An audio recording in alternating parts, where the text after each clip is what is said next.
Chapter 1. The latest chapter of this book is not finished yet. For more exciting content, please scan the QR code below to download the app. Novels are updated faster. Millions of novels are free to read. Novels with content that can't be found on the internet are all available here. After the rain, Qingchuan village had a hint of late autumn coolness. At the entrance of the village, Gu Jiao was running after a man with sweat all over her forehead. The man was none other than the most knowledgeable scholar in town, young Master Qin. Young Master Qin was 18 years old and looked like an elegant man. Gu Jiao had been drooling over him for a long time, but she never had the chance to get close to him. This time, someone told Gu Jiao that young Master Qin had something to do in the village. Gu Jiao didn't even have time to eat and ran outside. However, young Master Qin looked like he had seen a ghost when he saw her. He ran into the carriage like he was reincarnated. Gu Jiao missed and fell to the ground. Ha ha ha ha. There was a burst of laughter around. It was not the first time that Gu Jiao had done something stupid. Every time everyone thought that she could not be any more stupid, she could do something even more stupid. Who was young Master Qin? How could he like her? He should take a piss and look in the mirror. A toad wants to eat swan meat. Yes. His father is a government official and he is a scholar. How could he like a broken shoe? Ugly monster. Little fool. A naughty child grabbed the mud on the ground and threw it at Gu Jiao. Gu Jiao was so angry that she rushed at the child, but she tripped and fell into the water. At the bottom of the cold lake, the unconscious woman suddenly opened her eyes. What happened? Didn't she die when the plane hit an iceberg during a mission? How could she fall into the water? Gu Jiao turned over and swam upstream. However, she didn't know if it was because of the bad fall, but she couldn't exert any strength. When she finally swam ashore, she felt that she was about to collapse. She lay on the cold grass and wiped the water off her face. Then, she was stunned. It didn't feel right. She looked at her hands. This was a pair of small hands that belonged to a 14 or 15-year-old. She was already 28 years old. How could she have such small hands? Moreover, as the Queen of the Secret Service, she knew how to take care of herself. His hands were covered with frostbite, and some parts were even cracked. Soon, Gu Jiao realized that not only had her hands changed, even her clothes and figure had changed. Although she didn't want to admit it, she seemed to have really transmigrated.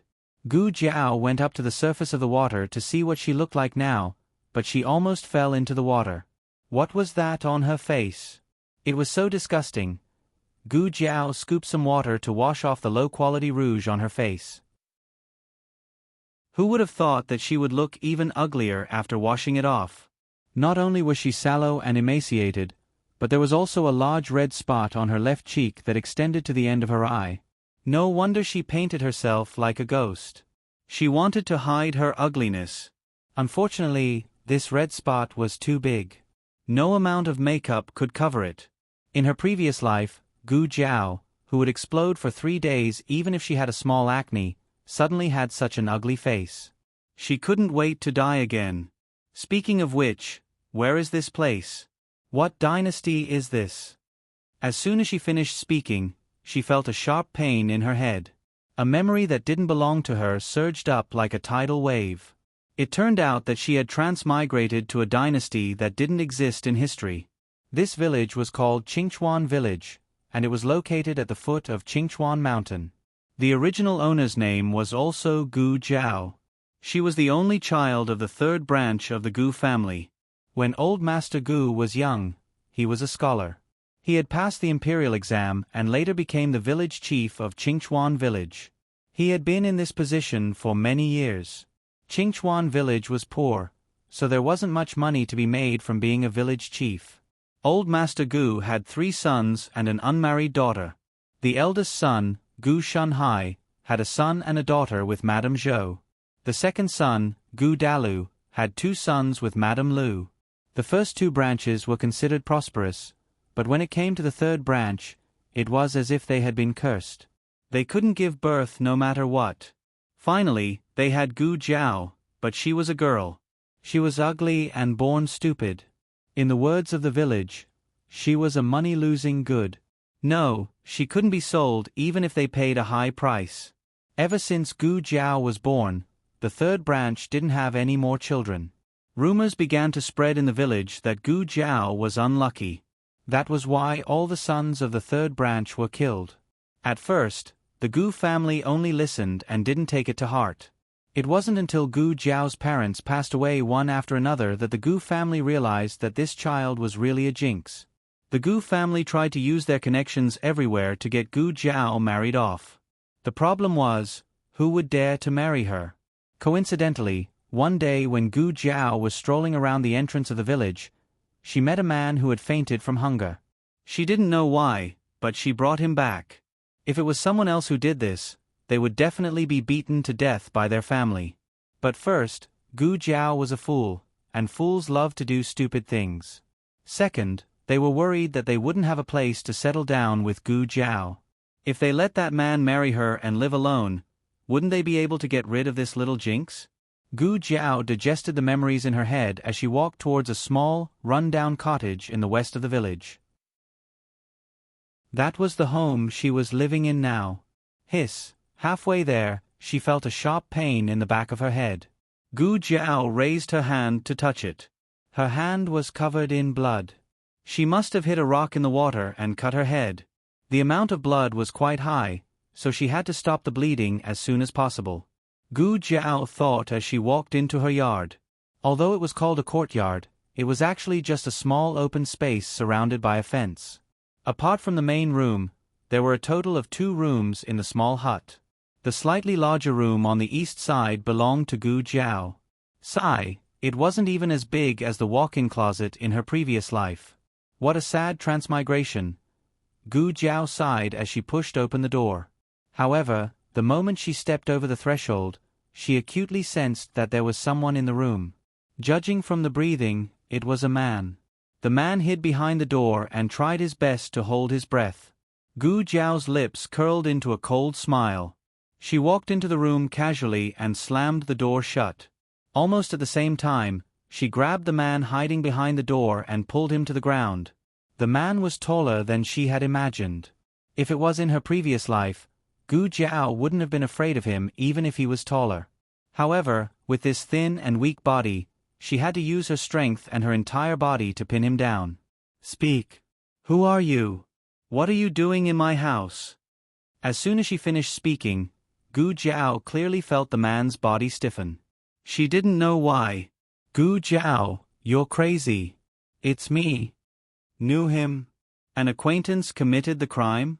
That was even more despicable. Gu Jiao didn't let go of him. Instead, she pressed his hand on top of his head. You. Get down here. The man gritted his teeth and said coldly. Pfft. Gu Jiao rolled her eyes. She had always been the one ordering people around. No one had ever ordered her around. He was sneaking around in her house and was even more arrogant than her after being caught red-handed. If she didn't teach him a lesson, she wouldn't be Gu Jiao. Gu Jiao raised her fist, but her elbow accidentally knocked open the window behind her. The bright light shone in and landed on the man's handsome face. Gu Jiao's eyes widened. Oh my God! This man is too good-looking. Chapter 2. The newest chapter of this book is not finished yet. For more exciting content, please scan the QR code below to download the app. Novels are updated even faster. Millions of novels are free to read. Novels that can't be found online are all available here. As someone who was obsessed with looks, Gu Jiao had collected many handsome men in her previous life, but she had never seen one. No, it would be more accurate to say that all the handsome men added together couldn't compare to the one in front of her. This person had a very clean face, and the corners of his eyes and brows were exquisite like jade carvings. His eyes were very cold, like a bottomless cold lake. His face was sickly pale, but there was a trace of red on his face due to embarrassment, making him look even more attractive. Then there was his age. Rather than calling him a man, Gu Jiao felt that he was more suitable as a young man. Have you seen enough? Xiao Lulang asked through gritted teeth. I haven't seen enough, but... Gu Jiao looked over his body and narrowed her phoenix eyes. I'm afraid I'll crush you. After saying this, Gu Jiao began to act. Even though she had gotten up, her eyes were still glued to his body, rolling around meaningfully. Gu Jiao, you... Xiao Lulang became angry from her gaze. Gu Jiao reached out her hand with a smile. Do you want me to help you? No need. Xiao Liulong's expression was cold as he leaned to the side and stood up with the help of a chair. Then he ignored Gu Jiao and limped out of the room. Gu Jiao finally remembered who he was. It was the previous host's husband, Xiao Lulang. Xiao Lulang had been picked up by Gu Jiao. After he woke up, the Gu family asked about his situation and found that he was an orphan with nowhere to go. They made a prompt decision to force Xiao Lulang to marry Gu Jiao, saying that men and women shouldn't touch each other. Their daughter saved your life, so why don't the two of you get married to save her reputation? Although it was called marriage, it was more like marrying into the family. The shabby house they were living in was given by the Gu family, and the land they farmed was also given by the Gu family. This wasn't because the Gu family was benevolent, but because they wanted to smoothly get rid of Gu Jiao, this little jinx, and not give others a reason to gossip. When Gu Jiao got married, she didn't know that Xiao Lulang was a cripple. After she found out, she began to dislike him and turned her head to be infatuated with the town's little husband Qin. This matter was known by everyone. Xiao Lulang also heard about it, but he didn't get angry at the previous host. The villagers all felt injustice for Xiao Lulang, saying that it was a flower stuck in cow dung. Xiao Lulang was the flower and the cow dung was her. No wonder Xiao Lulang turned a blind eye to her sorry state. The relationship between the two of them was like fire and water. Gu Jiao opened the closet door and planned to change her wet clothes. Then she tore off a piece of cloth to bandage her wound. Sadly, she found that there wasn't a single clean piece of clothing in the closet. Gu Jiao was thinking about whether or not she should go next door and borrow some cloth from her cheap husband. Suddenly, she heard a delicate voice from outside the door. Big brother Xiao, are you there? Gu Jiao walked out of the room and saw a small woman wearing a large purple flowery coat. The small woman's hair was combed into a shiny bun and she was wearing makeup. In her arms was a basket. The basket was covered with a flowery cloth, so people couldn't see what was inside.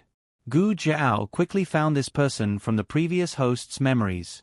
It was the young widow of Qingchuan village, Xuaningxiang. Xuaningxiang was their neighbor. She usually liked to go to their house when the previous host wasn't there. Occasionally, the previous host would bump into her a few times. The previous host was stupid and suffered a lot under the hands of Xuaningxiang. Oh, isn't this Ning Xiang's sister-in-law? What are you doing in my house in the middle of the day? Gu Jiao walked out with wet clothes and a head full of blood. Xuaningxiang was startled. After a while, she recognized that it was Gu Jiao. She said with disappointment, "Why are you here?" Gu Jiao smiled and knocked on the door. "This is my house. Is it strange to see me? What are you disappointed about?" Xuaningxiang choked. She was obviously disappointed that she didn't see Xiao Lulang. Xuaningxiang looked at Gu Jiao again. This person was still the same person, but she looked a little strange. She was not as wooden as before. Her eyes were full of spirit. Even if her body was wet, she didn't make people feel that she was in a sorry state. Instead, there was an invisible aura around her. She must be seeing things. How could a fool change? Xuaningxiang raised her chin and said, "I'm here to look for Big Brother Xiao." Gu Jiao smiled faintly. "How old are you? You're still calling me Big Brother? I think it's more appropriate to call you Big Aunt." "You." Xuaningxiang was angry. Of course, she wasn't old. Compared to Gu Jiao, she was a few years older. "Get out of the way." Xuaningxiang was too lazy to pay attention to her. "What if I don't get out of the way?" Gu Jiao blocked her. Xuaningxiang didn't put Gu Jiao in her eyes at all. She raised her hand and pushed towards Gu Jiao. Gu Jiao smiled coldly. She grabbed Xuaningxiang's wrist and pulled Xuaningxiang to the ground. Xuaningxiang fell flat on her face along with the basket. She even lost one of her front teeth. Ouch. Gu Jiao shook her head. This small body was really weak. If it was in her previous life, even the agents at the base would lose half their lives from her fall. But now, this shrew only lost one of her front teeth. It was really like going back to before liberation. Even her combat strength had been reset.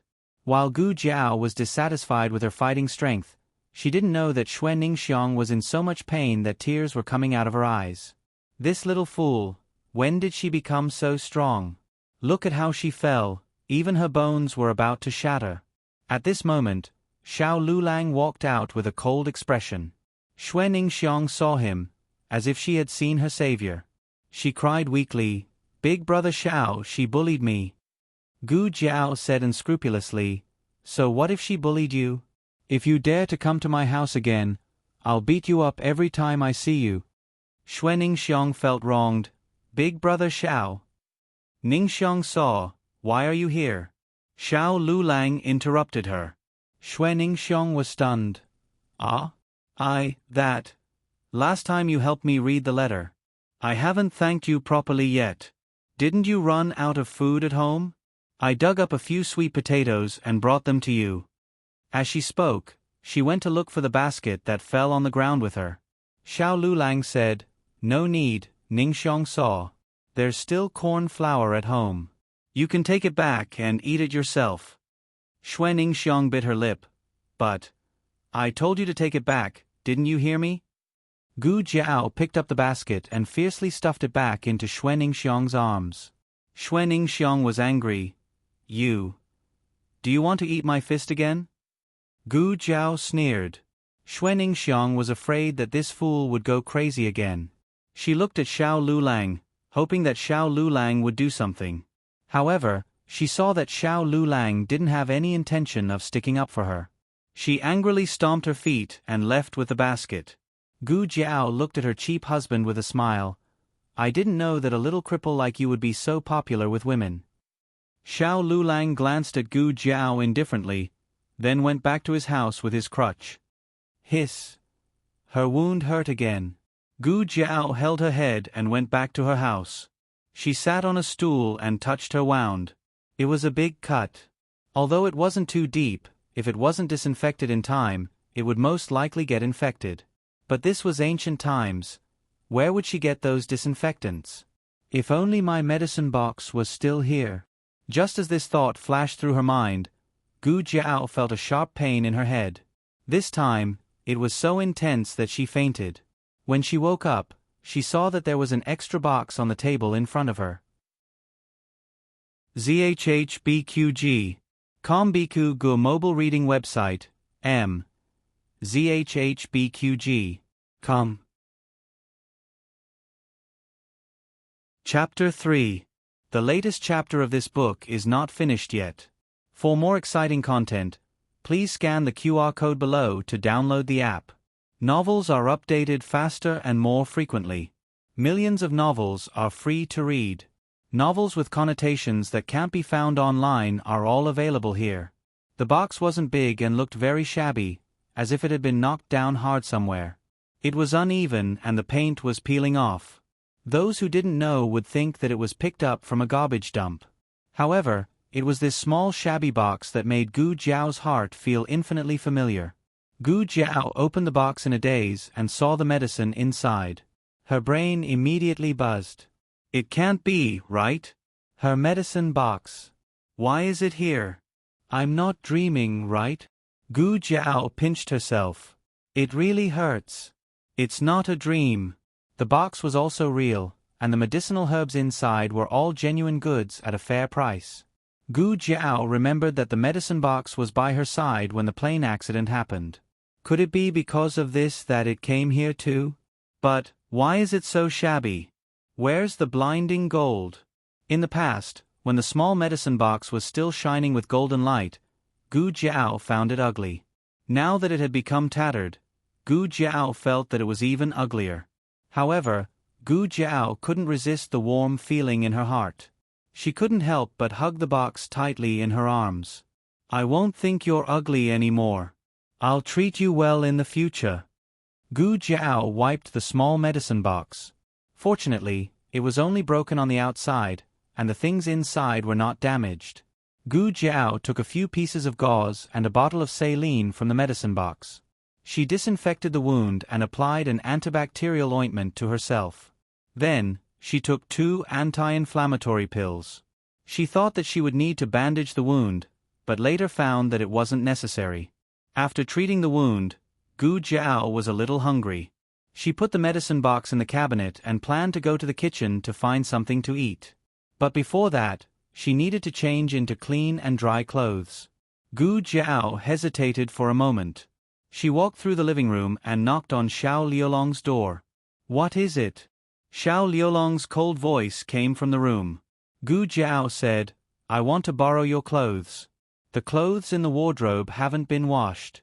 I don't have anything to change into." Xiao Lulang did not respond for a long time. Just when Gu Jiao thought that Xiao Lulang would not lend her his clothes, the door opened and Xiao Lulang handed her a set of dry gowns. The material of the gown was not very good, and the color was a little old, but it was very clean. If it was in her previous life, Gu Jiao would never wear a man's clothes. However, the situation was more important than her. If she didn't wear this, would she have to wear the moldy clothes in her wardrobe? After changing her clothes, Gu Jiao washed her dirty clothes and went to the kitchen. The kitchen was very clean. Xiao Lulang must have cleaned it. The rice jar was empty, but as Xiao Lulang said, there was still half a jar of cornmeal. Not only that, Gu Jiao also found 2 eggs and a handful of spring onions in the cupboard. Gu Jiao took out the eggs and made 2 cornmeal omelets. She sprinkled the chopped spring onions and left a little bit of flour paste. She had her cook a small pot of cornmeal soup. Gu Jiao brought the cooked food to the living room. Xiao Liulong's door was not closed. In her memory, the 2 of them always ate separately. When Xiao Lulang cooked, he would leave a bowl in the pot for the original owner. However, the original owner would eat at the Gu family's house most of the time. Gu Jiao paused, but still knocked on Xiao Liulong's door. "What is it?" Xiao Liulong's cold voice came from the room. Gu Jiao said, "I made dinner. Do you want to eat together?" Gu Jiao rarely cooked. Even if she did, she wouldn't cook for him. Therefore, he planned to wait for Gu Jiao to come out before cooking for himself. Xiao Lulang looked at the closed door suspiciously. "I'm not eating. I'll eat first." Gu Jiao wanted to wait for him, but she was so hungry that her chest was sticking to her back. She almost fainted on the ground. She had to replenish her energy as soon as possible. Gu Jiao had just sat down and hadn't picked up her chopsticks when the door creaked open. Xiao Lulang walked out. Xiao Lulang wasn't here to eat. But when his eyes inadvertently fell on Gu Jiao, he suddenly paused. When he gave Gu Jiao a robe, he gave her one that he couldn't wear. But it was still too big for Gu Jiao. Her thin body made the robe look empty and she looked a bit clumsy. It was probably to make it easier for her to work. Her hair and sleeves were rolled up, revealing a white and slender neck. Her wrists were very thin. She didn't have her usual arrogance. She just sat there quietly and seriously ate the food in her bowl. It didn't seem like her. Xiao Liulong's eyes paused for a moment, but in the end, he coldly looked away. At this time, Gu Jiao found him and said to him, "You're here. Sit down and eat." Gu Jiao had another set of chopsticks in front of her. It could be seen that she wasn't just randomly shouting. She really made food for Xiao Lulang. However, Xiao Lulang didn't move. Gu Jiao understood what he was worried about. The previous host didn't have a good relationship with him, so if she suddenly made food for him, it would make people suspicious. But Gu Jiao couldn't explain that she wasn't the same person as before. Thinking about it, Gu Jiao said, "We don't have much firewood left. If we don't eat now, we'll have to waste more firewood." It was unknown if it was because these words touched Xiao Lulang, but Xiao Lulang finally sat down across from her. When the previous host first met Xiao Lulang, she had been stunned by his appearance, otherwise she wouldn't have picked him up. The previous host's dislike of Xiao Lulang was because of his legs, but Gu Jiao didn't think so. The previous host was stupid, but Gu Jiao wasn't stupid. There were some things that the previous host couldn't see through, but Gu Jiao could understand it after looking through her memories. Xiao Lulang was deliberately angering the previous host. He didn't want to consummate with the previous host and didn't want the previous host to get close to him. Actually, it was good that she also had the same idea. Don't look at how she teased him. If she really wanted to do something with him, she wouldn't be able to do it. Gu Jiao quickly finished eating. She took her bowl and chopsticks to the kitchen and carried a basket out. Xiao Lulang didn't ask her what she was going to do and she didn't say anything. It was always like this between them. Who would have thought that when Gu Jiao walked to the door, she would suddenly turn around and say, "I didn't lie to you just now. The firewood really is almost gone. Before it gets dark, I'll go to the back mountain to chop some firewood. It might rain later, so if I don't come back, remember to put away your clothes." Xiao Lulang deeply looked at her. The previous Gu Jiao wouldn't see the change in the weather and wouldn't tell him where she was going. After Gu Jiao went out, there was only Xiao Lulang left in the room and the table of food that he didn't know if he could eat. Their family was poor, so even if Xiao Lulang didn't like Gu Jiao, he wouldn't refuse food. He knit his brows, picked up his chopsticks, and picked up a piece of green onion egg pancake. Chapter 4. The latest chapter of this book is not finished yet. For more exciting content, please scan the QR code below to download the app. Novels are updated faster. Millions of novels are free to read. Novels with content that can't be found online are all available here. Gu Jiao went out to chop firewood. On one hand, she was really lacking firewood. On the other hand, she wanted to go into the mountains to find something to fill her stomach. Although her family wasn't so poor that they couldn't eat, it wasn't far off. If Xiao Lulang ate alone, he might be able to last a few days, but if she added in, it would be a bit difficult. It was now late autumn and the sky was clear and there were no clouds for thousands of miles. It wasn't just because there was no pollution. Gu Jiao felt that the sky above her was especially blue. It was a blue that she had never seen before. The air was also very fresh and it made her feel relaxed. She inexplicably came here. She didn't know if those lunatics at the research institute would miss her. They would probably be gritting their teeth and blaming her for suddenly disappearing without giving them the latest research results. But on the surface, she was a medical doctor from M University, but she was actually a special agent. She entered the organization when she was 8 years old and everything after that was just a cover for her true identity. Of course, she didn't plan on licking blood from the blade for the rest of her life. She had an agreement with the organization that this would be her last order and she would leave after finishing it. Unexpectedly, the plane had an accident. Now that she thought about it, the plane crash was too much of a coincidence. But there was no point in talking about it now. She was already dead and there was no way she could go back and take revenge. There should be no one who would feel sad about her death. Her parents divorced when she was 8 years old. Then they formed their own families and had new children. She had always been extra. In a sense, her fate was quite similar to that of the original owner. The previous host's parents passed away early, so the previous host was extra in the Gu family. Now that the previous host was dead, no one would feel sad for her. Gu Jiao gave a self-deprecating smile as her eyebrows turned cold. Because she was worried that it would rain, Gu Jiao didn't go too deep into the forest. But even so, she still found a lot of good things. There were fungi, mushrooms, and wildwood ears growing on tree stumps. The wood ears were fat and thick, almost covering half of the tree stump. Gu Jiao picked the big ones. This area had obviously been cut down by the villagers. There were many tree stumps like this, and there were also many wood ears growing here. Gu Jiao picked them one by one, and soon the basket was heavy. Seeing that she was almost done, Gu Jiao stopped in time. She chopped some firewood and tied the firewood to the basket with a rope. She carried the basket on her back and prepared to go down the mountain. However, just as Gu Jiao turned around, she suddenly felt a squelch under her feet, as if she had stepped on something. Then, she heard a muffled groan. It was very soft and weak. She blinked her eyes and slowly moved her legs away. "I can't be that unlucky." She took a deep breath and looked down. She saw an old man with a white beard who had fainted from being stepped on by her. Gu Jiao. No, how could someone be lying in the gutter? Was it a coincidence that she stepped on it? Gu Jiao's conscience was very good, so she stepped over him.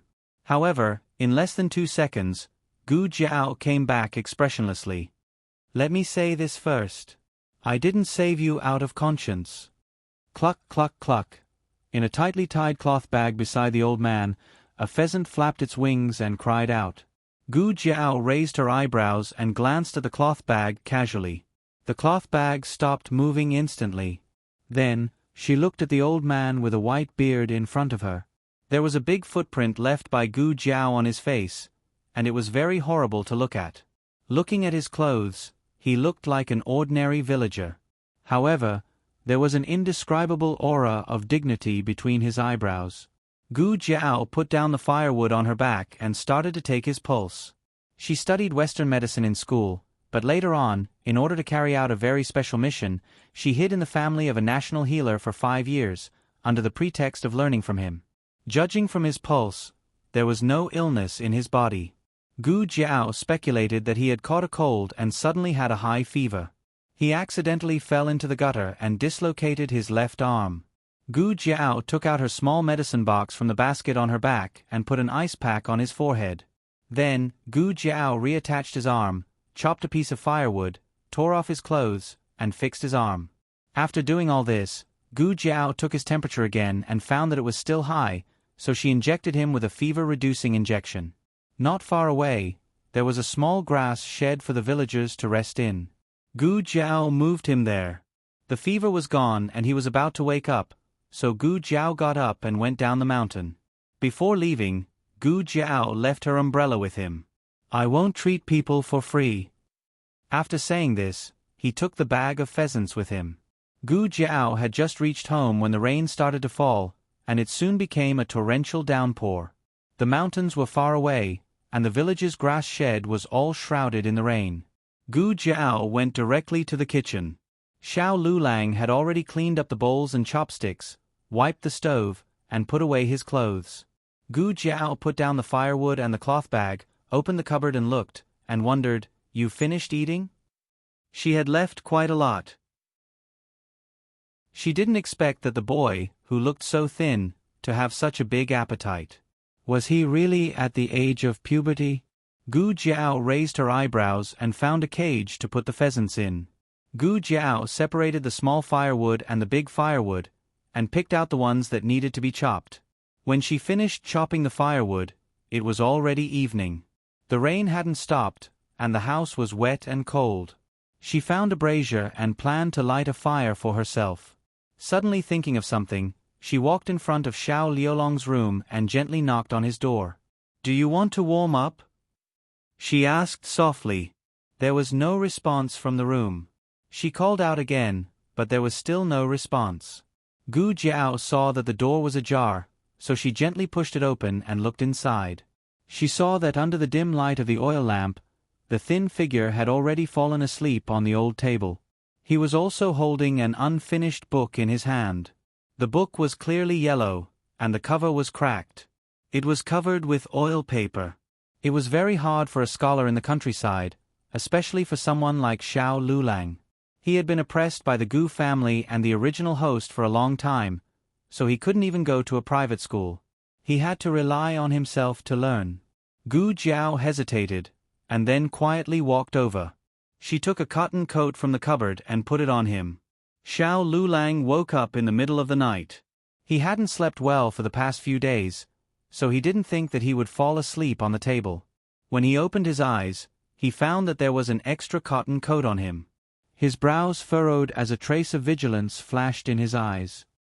He frowned as he looked at the book in his hand. Suddenly, he heard a crackling sound. He turned his head and saw that there was a brazier on the ground. The cold room was suddenly warmed by the light of the fire.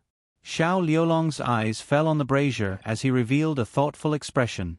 There was only one brazier in the house. After giving it to Xiao Lulang, Gu Jiao didn't have one. Gu Jiao hid the medicine box and quickly crawled under the blankets, wrapping herself up like a small cocoon.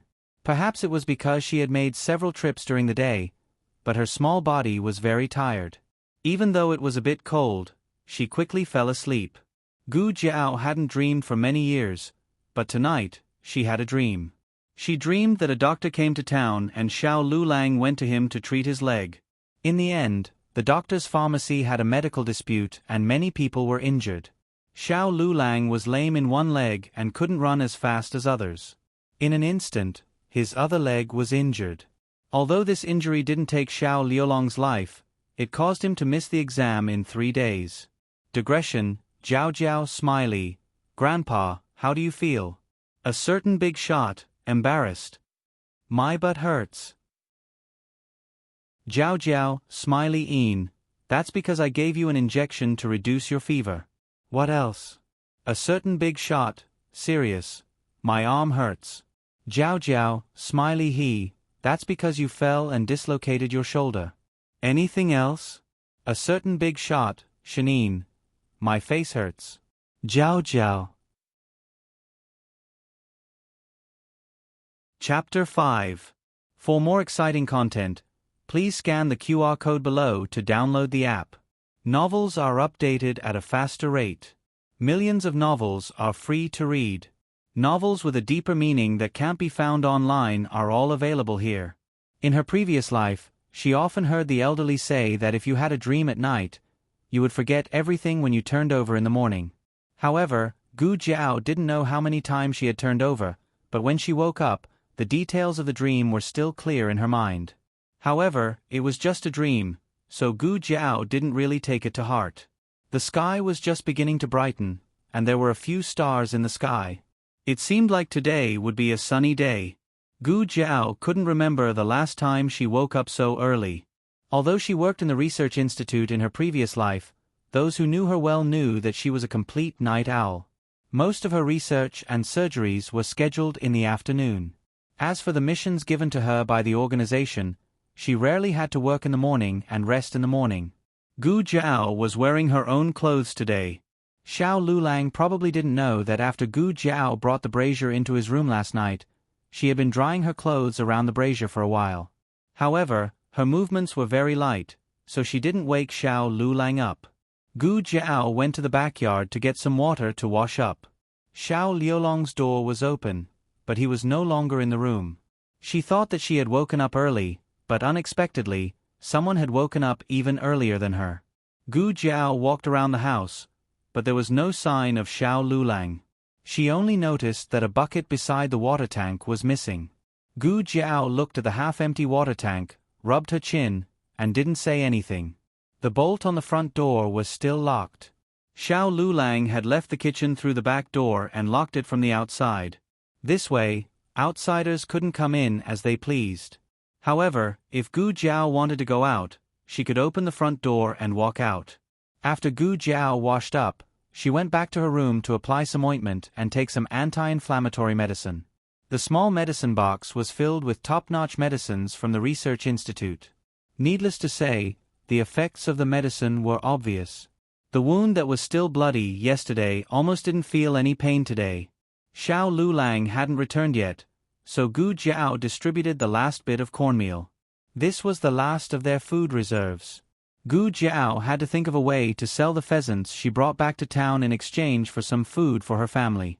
However, the original owner had never left the village, so Gu Jiao didn't know how to get to the town.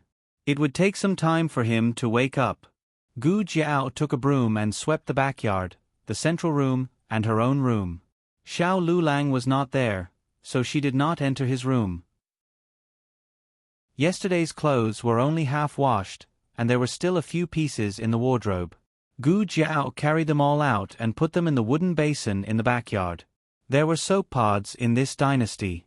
The original owner had seen them on a peddler's stretcher, but the villagers were poor and couldn't afford them. They used soap pods picked from trees. Gu Jiao smashed the soap pods and spread them evenly on the clothes. She kept hitting them with a wooden stick until a fragrant foam came out. Then she began to scrub them repeatedly. The soap pod's ability to remove dirt was not as good as imagined, but Gu Jiao's obsession with washing the clothes was very strong. Finally, Gu Jiao rubbed a small hole in the doo-doo. Gu Jiao. When Gu Jiao finished washing the clothes, the half tub of water was almost used up. At this time, the noodles had woken up. Gu Jiao made some cornmeal buns and steamed them in the pot. Xiao Lulang still hadn't returned. There were 2 wells in the village. The old well was at the end of the village and was closer to them, but it was almost dry. Gu Jiao guessed that Xiao Lulang would go to the new well at the entrance of the village to fetch water. That place was only a few dozen steps away from where Gu Jiao had fallen into the water yesterday. A normal person would be able to make a round trip in less than 15 minutes. Xiao Liulong's legs were inconvenient, and he had to carry a bucket of water. Gu Jiao calculated that he would have returned in 30 minutes. Gu Jiao stood in front of the stove and looked in the direction of the front door.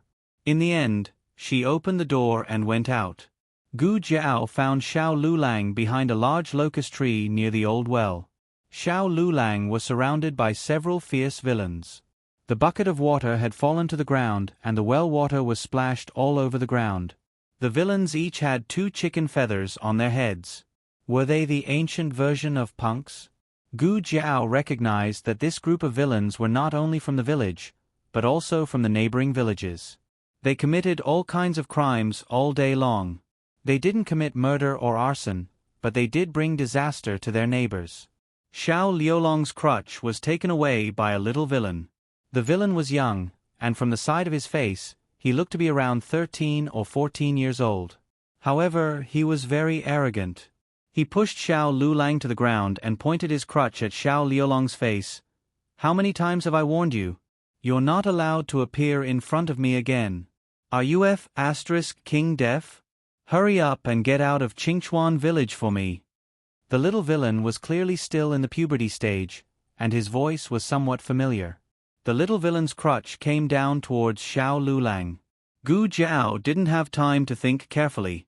She took 2 or 3 steps forward, raised her hand to block Xiao Lulang, and kicked the little villain's butt. "Ayo! Who the CK dares to kick me?" The little villain was kicked like a dog eating shit. He turned his head and was about to curse, but he suddenly choked. Gu Jiao didn't care if he choked or not. She went forward and took the crutch from his hand. She held his hand behind his back and strangled the crutch to his neck. The little villain was very uncomfortable from being strangled. He immediately shouted, "Sister, sister, what are you doing?" Gu Jiao was stunned. The villains on the side saw that their boss was being bullied and they all rushed towards Gu Jiao. The little villain angrily shouted, "All of you King, stop for me. This is my sister." The villains were stunned. Gu Jiao. Gu Jiao remembered who this little villain was. He was the youngest son of the Gu family's second branch, Gu Shaoshun. Gu Shaoshun was 13 years old this year. He was the youngest of the Gu family's grandchildren and the only one who was truly close to the original owner. He didn't dislike the original owner for being a fool, nor did he dislike the original owner for being ugly. The reason was that Gu Shaoshun was too much of a fool. He wasn't willing to study properly and fooled around all day. His brothers and sisters always scolded him and his parents always beat him. Only the original owner would foolishly hold his hand and use the candy she saved to coax him. Shaoshun knew how to fight. Shaoshun was really strong. Gu Shaoshun knew that Gu Jiao was like this because she was stupid, but he wasn't a smart person. He felt that whoever was good to him, he would be good to them. "Sister, sister, I'm in pain," Gu Shaoshun cried out in grievance. Gu Jiao let go of him. She put her right hand behind her back and used her left hand to pull him up. She softly asked, "Why are you bullying your brother-in-law?" "Brother-in-law?" Gu Shaoshun suspected that he had misheard. "Didn't you tell me to beat him?" "Me?" Gu Jiao was confused. "That's right." Gu Shaoshun looked at Xiao Lulang and lowered his voice. "You told me that you didn't want this little cripple anymore. You told me to drive him away so you could be with little husband Qin." He thought that his voice wasn't loud, but everyone present heard it. Xiao Liulong's eyes were cold. The villains didn't want to watch. Gu Shaoshun said, "Sister, you can't have forgotten, right? You told me that yourself." Gu Shaoshun wouldn't lie to her. It seemed like the original owner really did say something like this. But the original owner didn't remember it, but her brother didn't forget a single word. I just casually said it. You took it seriously? Gu Jiao's teeth hurt. Then what do we do now? Gu Shaoshun realized that he had done something wrong. He stood there with his head down like a little quail. Digression. Labor is the most glorious. Happy holidays. The latest chapter of this book isn't finished yet. For more exciting content, please scan the QR code below to download the app. Chapter 6. The latest chapter of this book is not finished yet. For more exciting content, please scan the QR code below to download the app. The novel will be updated even faster. Millions of novels will be read for free. There are all kinds of novels that you can't find online. Gu Jiao bent down and picked up the crutch on the ground with her left hand. She walked over to Xiao Lulang and handed it to him. Xiao Lulang calmly took the crutch and stood up. He went to pick up the bucket on the ground. You go. Gu Jiao said to Gu Shaoshun. Oh. Gu Shaoshun eagerly walked over and picked up the bucket before Xiao Lulang. Go get water. Gu Jiao said to Gu Shaoshun. Go get water. Gu Shaoshun said to one of his thugs. The thug's mouth twitched and he grabbed the bucket to get water. Xiao Lulang walked back expressionlessly. He didn't say a word the whole time. Gu Shaoshun waited until he was far away before he spoke again. Sister, what's going on? You don't hate him anymore? And sister, how did you become so strong?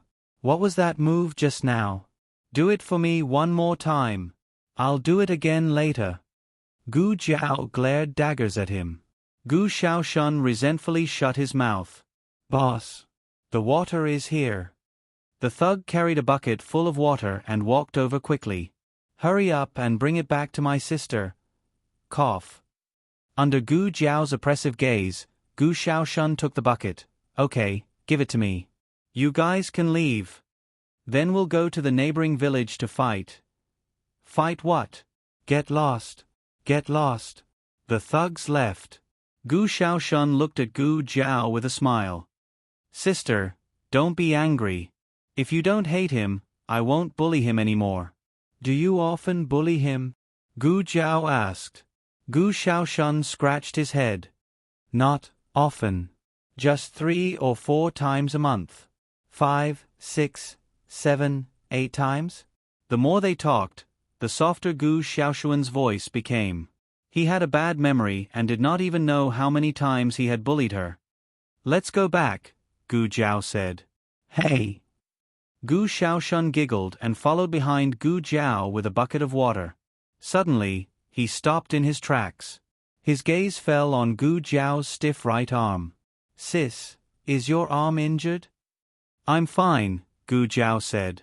You're fine? You're bleeding.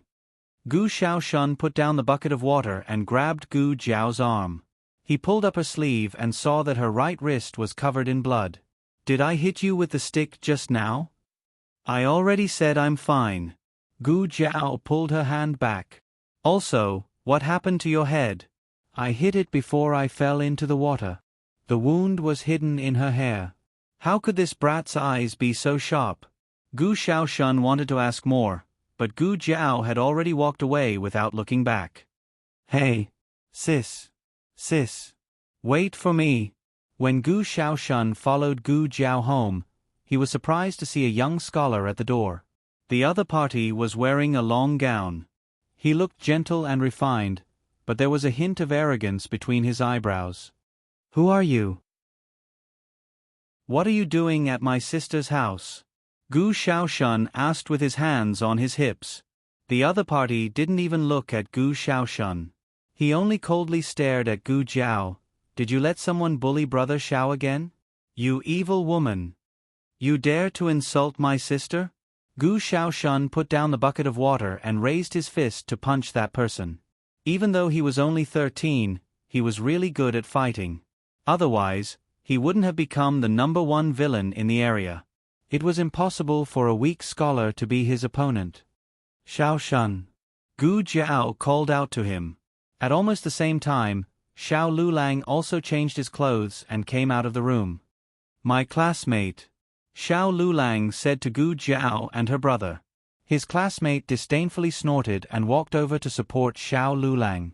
He also took the heavy cloth bag from his hands. Let's go. Gu Xiaoshun saw that Xiao Lulang had brought the cloth bag and couldn't help but be surprised. Where are you going? Could it be that he was scared of him and really wanted to leave? His classmate didn't want to talk to Gu Xiaoshun. Gu Jiao didn't ask and silently walked into the room.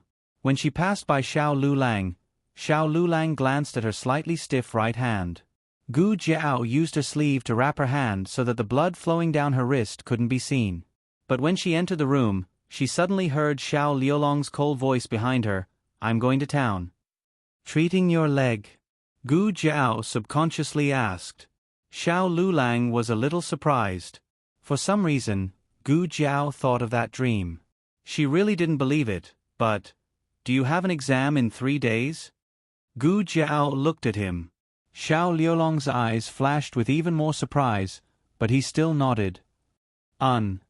His classmate said in an angry voice. Why are you telling her this? Be careful that she won't let you go. Did you forget that you missed the exam last time because of her? And your leg, if she didn't lock you up at home, you wouldn't have missed Dr. Zhang. Gu Jiao turned to look at Gu Xiaoshun. She didn't remember these things. Gu Xiaoshun pointed at his nose and said, Do you know how to speak? What do you mean my sister won't let him go? My sister is sick and he just got married, so how could he leave my sister behind? Speaking of this, Gu Jiao had an impression. Not long after she got married, the original owner did get sick, but it wasn't a real illness, it was just an act. This was because someone told her that Xiao Lulang left and wouldn't come back. She would be a young widow like Xue Ningxiang. She didn't want to be a young widow, so she locked Xiao Lulang up. What she didn't know was that Xiao Lulang missed the exam half a year ago because of this, as well as the only chance to treat his leg. Gu Jiao looked at Xiao Liulong's leg. That actually. Brother Xiao, let's go.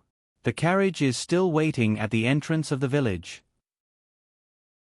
His classmate interrupted Gu Jiao and pulled Xiao Lulang towards the entrance of the village without looking back. I want to eat osmanthus cake. Gu Jiao suddenly walked out and looked at Xiao Lulang. Li Ji's osmanthus cake. I only eat it. If you don't buy it for me, I won't let you in. I'll even burn your books. Evil woman. His classmate gritted his teeth and helped Xiao Lulang sit in an old carriage at the entrance of the village. Brother Xiao, don't listen to her. Li Ji is an old shop and their osmanthus cake is hard to buy. By the time you buy it, Dr. Zhang will have already left. He is a doctor from the capital and is better than the doctors in town. Only he can treat your leg. You can't be dragged down by that evil woman. That's my sister, ordering her around like this. Gu Xiaoshun gave Gu Jiao a thumbs up. Gu Jiao held her forehead. Do you know where the market is? Gu Xiaoshun nodded. I know. Why are you asking this, sister? Do you want to go? What are you going to do? Sell chickens. Chickens? Sister, where did you get chickens? Pheasants. She didn't say that she forced herself to pay for the treatment. Gu Xiaoshun naturally thought that his sister caught them herself. Sister, I found that you have changed, you have become better than before. It's not that she is not stupid, she is better than before. In Gu Xiaoshun's heart, he never treated the original owner as a fool. Gu Xiaoshun told her the direction of the market. The market and the medical center were both in the town, but one was in the west and the other was in the east. Gu Xiaoshun insisted on going with her, but Gu Jiao refused. The Gu family didn't like Gu Xiaoshun and Gu Jiao being too close. They said that Gu Jiao was stupid and would make him stupid. Gu Jiao went back to her room and opened the small medicine box. She took out iodophor to clean the wound and applied some antibacterial ointment. She was hungry. Gu Jiao went to the kitchen. Chapter 7. The latest chapter of this book is not finished yet. For more exciting content, please scan the QR code below to download the app. Novels are updated even faster. Millions of novels are free to read. Novels with connotations that can't be found online are all available here. After Xiao Lulang arrived in town, he was immediately dragged to the clinic by his classmate. There was a long line outside the clinic, all of them looking for that godly doctor. The two of them stood at the end of the line. His classmate stood on his tiptoes to look. "It's not too late, we should be able to get in line." "I'll give you the fare later," Xiao Lulang said. His classmate patted his chest. "You and I are from the same school in town, why are you being so polite?" "All right, are you hungry?" He went out in a hurry and didn't eat anything. Xiao Lulang didn't eat either. He took out a clean little bag from his wide sleeve and opened it to reveal 3 beautiful cornmeal steamed buns. Where did these steamed buns come from? Xiao Lulang felt that these steamed buns were a bit familiar. His classmate said, "I took them from your stove, they were just steamed when I went." Xiao Lulang frowned. "How many did you leave?" His classmate said strangely, "Isn't there a total of 3? You made the steamed buns yourself, don't you remember?" Xiao Lulang pursed his lips and didn't say anything. After a while he said, "Why didn't you leave one for her?" His classmate was startled. "You mean that evil woman? Why leave one for her? Hasn't she harmed you enough? Moreover, she doesn't eat the food you make." His classmate picked up a steamed bun and took a bite, his eyes instantly widening. "Brother Xiao, why are the steamed buns you made today so delicious?" Xiao Lulang walked out of the line. His classmate was stunned. "Brother Xiao, where are you going? It's almost your turn." Xiao Lulang didn't say anything and just walked forward with his head lowered. His classmate looked at the long line that almost reached the alley and anxiously stamped his feet. He said to the woman behind him, "Auntie, we're going to the toilet, we'll be right back." He caught up to Xiao Lulang. "What are you doing?" "Osmanthus cake," Xiao Lulang said as he walked through the alley and came to Li Ji's shop. Li Ji was a century-old shop. The number of people lining up here was no less than that of the medical hall. His classmate became anxious. "Are you crazy? He really bought osmanthus cake for that evil woman. Do you know that Dr. Zhang only sees patients for half a day? By the time you buy the osmanthus cake, it will be too late." Xiao Lulang was a stubborn person. Once he decided on something, no one could change his mind. 2 hours later, Xiao Lulang bought Li Ji's osmanthus cake. "I hope Dr. Zhang hasn't left yet." His classmate pulled Xiao Lulang to the clinic. However, when they arrived at the entrance of the clinic, they found that the long queue had disappeared. There was only a group of people who were watching the fun, as well as a group of dignified soldiers. His classmate looked at the middle-aged man and asked, "Uncle, did something happen here? Why are all the patients gone?" The middle-aged man said, "Just now, a lunatic rushed into the clinic and said that the doctor in the clinic had killed his wife. He took a knife and slashed randomly. The people inside were all injured. Did you see the auntie at the entrance? She was the last one to go in. Just as she entered, that lunatic came. She was lucky and ran out, but she also fell and broke her head. Wasn't that auntie the one who was behind them in the queue? If they hadn't left, then the last one to go in would have been Xiao Lulang. With Xiao Liulong's legs, there was no way he could have run out.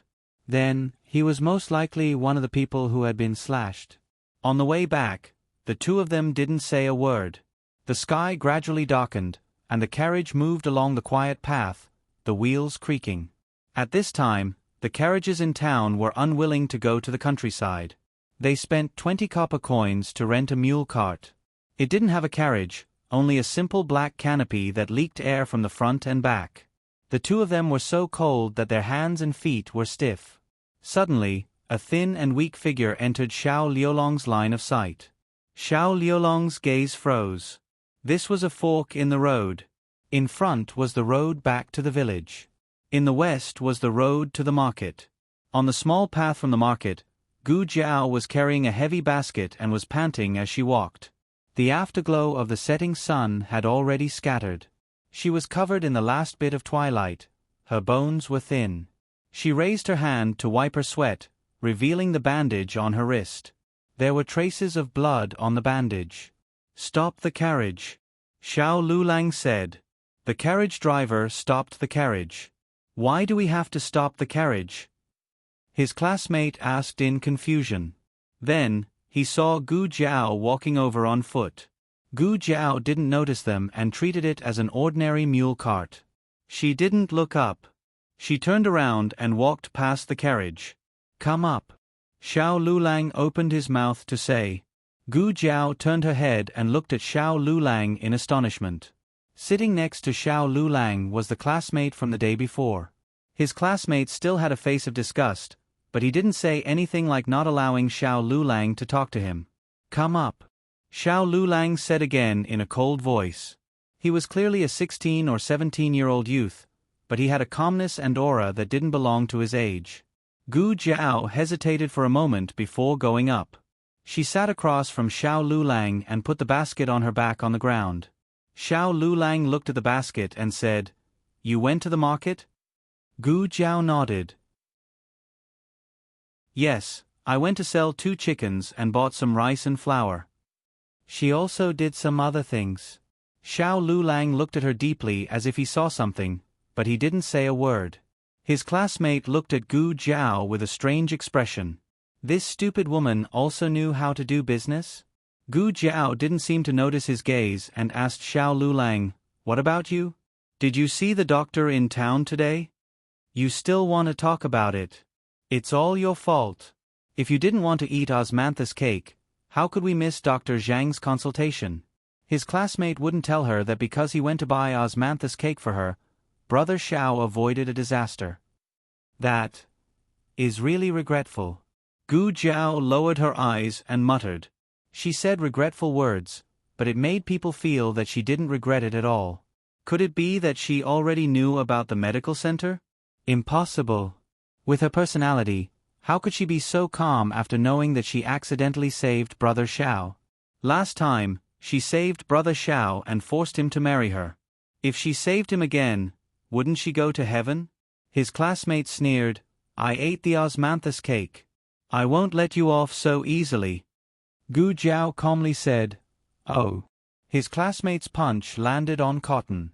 After that, they didn't say anything else. A very tasteful carriage came towards them. His classmate's mind shook and he sat up straight. Quickly look. That's the principal's carriage. What principal? Gu Jiao asked. His classmate said, Tianxiang Academy's principal. Brother Xiao is going to take the exam in 3 days. The principal is from the capital and was once the head of the capital's 4 great scholars. He's very knowledgeable. His results from 20 years ago have never been surpassed by anyone. Getting a word of advice from him is better than studying for 10 years. If I could become his disciple, how good would that be? But I heard that the principal hasn't accepted any disciples for many years. I've been in the academy for half a year and haven't even seen the principal's face. His classmate chattered on. He was so excited that he forgot that he was talking to the person he hated the most. In the carriage, the principal, who was dressed in a white uniform, sat respectfully at the side. In the main seat was an old man dressed in cotton clothes. The old man's left arm was wrapped in bandages and he held a small broken umbrella in his arms. His face was faintly visible with a large footprint from who knows where. This appearance made the principal speechless. He also didn't know and he didn't dare to ask. He respectfully bowed. Why did you suddenly leave the mountain? Why didn't you tell me so that I could send someone to pick you up? Digression. Good morning, carrot. The old man in chapter 04, do you still remember? The latest chapter of this book is not finished yet. For more exciting content, please scan the QR code below to download the app. Chapter 8. The latest chapter of this book is not finished yet.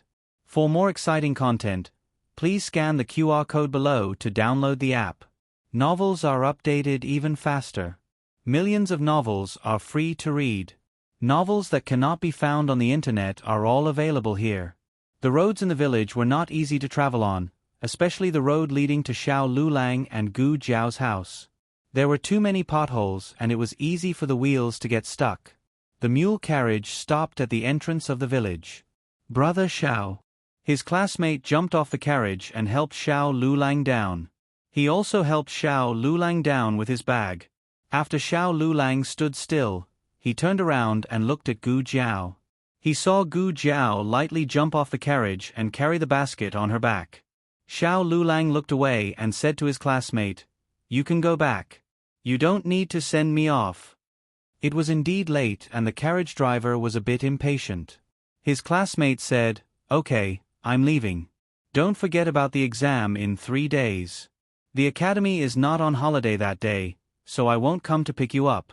Remember to go." And Xiao Lulang lightly nodded and took the bag. The road at night was not easy to travel and they did not have a lantern. Gu Jiao did not move and silently waited for Xiao Lulang. His classmate coldly glanced at her and pulled Xiao Lulang away. He whispered, "Brother Xiao, do well in the exam in 3 days. If you pass, you will be able to live in the academy. You won't be bullied by that evil woman anymore. You don't need to worry about the treatment of your legs. I will continue to inquire about Dr. Zhang. Oh, also, eat the osmanthus cake yourself. Don't let that evil woman take advantage of it." Gu Jiao was sweating when she came back from the market with the basket on her back. But it was all dried on the mule carriage. Her red face was now pale from the cold. It was a bit eye-catching under the moonlight. Xiao Lulang glanced at her from the corner of his eyes. His classmate still wanted to say a few more words, but he was interrupted by Xiao Lulang. "Got it. You go back." His classmate opened his mouth, but Xiao Lulang no longer paid him any attention. With one hand holding the bundle and the other holding the crutch, he turned around and headed back home. Gu Jiao followed behind. Gu Jiao maintained a perfect distance from him so that he would not feel too close. However, if he fell, she would be able to catch him in time. However, Xiao Lulang was very familiar with this road, and nothing happened all the way home. It was already dark, and all the doors were closed. Only Xue Ningxiang came out to pour the bathwater. She was stunned at the door for a while. "Ah Xiang, why don't you come in? What are you looking at?" Inside the room, Xue Ningxiang's mother-in-law was lying on the hospital bed and asked her in a hoarse voice. Xue Ningxiang blinked in a daze and said, "No, nothing." She must have seen wrongly. How could Xiao Lulang be with that little fool? Although they were husband and wife, they were more enemies than enemies. Gu Mansion. Today, it was the first branch's turn to cook. Madame Zhou and her daughter Gu Yuer brought the hot dishes to the main room and set the table. In the Gu Mansion, women did not eat at the table. Only old Master Gu, his eldest son Gu Zhonghai, his second son Gu Chonglu, and his 3 grandchildren were at the table. Old Madame Wu brought her 2 daughters-in-law and granddaughter Gu Yuer to eat in the kitchen. Old Master Gu was the village chief, and he was more successful than most of the villagers who only knew how to dig for food in the fields. Most people only saw meat a few times a year, but the Gu family could eat meat twice a month. Today was the day to eat meat. Pork belly stewed with cabbage. Even the soup exuded a strong meaty aroma. But there was not much pork belly, and each person could not finish it with 2 chopsticks. Gu Zhonghai and Gu Chonglu each took a piece, but under their father's imposing manner, they did not dare to have any ideas about this bowl of meat. They turned their heads to take pickled vegetables and pickled vegetables. Old Master Gu did not eat much himself. He only took a small piece for Gu Xiaoshun and Gu Ershun, and gave the rest to Gu Dashun. Gu Xiaoshun counted carefully. There were a total of 5 pieces, and all of them were big. "Why is he eating all of it?" Gu Xiaoshun muttered bitterly as she ate. Gu Ershun said softly, "That's because eldest brother is a scholar. Our family depends on him." When he said this, he could not help but glance at the meat in Gu Dashun's bowl. He was greedy. He was really greedy. But he was already used to this kind of treatment. There were so many men in the family, but only eldest brother was good at studying. This year, eldest brother was admitted to the county school, and his achievements were higher than grandpa's. Gu Xiaoshun rolled his eyes. "My brother-in-law is also a scholar. Why didn't you ask him to eat meat? How is that the same?" Eldest brother was admitted to the county school. How can he compare with him? My brother-in-law just did not take the exam. The two brothers were about to argue, but old Master Gu slammed his chopsticks on the table, and the two of them immediately shut up. When old Master Gu was angry, not to mention the three grandchildren, even Gu Zhonghai and Gu Chonglu were a little stunned. The house was eerily quiet. Second brother, have you read the book I gave you? There are annotations on it. Read it carefully. If there's anything you don't understand, ask me. The person who spoke was Gu Dashun. He was the only one who dared to speak up against old Master Gu's anger. His voice was clear and his tone was calm. He was neither fast nor slow, and he really had the demeanor of a scholar. Old Master Gu found this golden grandson pleasing to the eye, and his anger quickly dissipated. Gu Ershun was flattered and smiled. Then I'll thank eldest brother in advance. Old Master Gu had taught all three of his grandchildren, but only Gu Dashun passed the exam. Later on, old Master Gu could not teach Gu Dashun anymore, so he sent Gu Dashun to a private school in town. Private schools were too expensive, and the Gu family could only afford the best one. Gu Ershun dreamed of being like Gu Dashun. Old Master Gu said sternly, "Don't disturb your eldest brother these few days. He has to take the exam." Gu Ershun nodded respectfully. "Got it, Grandpa." Gu Shaoshun did not want to stay any longer. He finished his food in a few bites and left. He wanted to go out, but he could not leave through the front door of the central room or the back door of the kitchen. Madame Wu was not as easy to deal with as old Master Gu. Gu Shaoshun decided to climb over the wall. But halfway up, he was caught by Madame Lu. "Gu Shaoshun, get down here." Gu Shaoshun was pulled down by Madame Lu.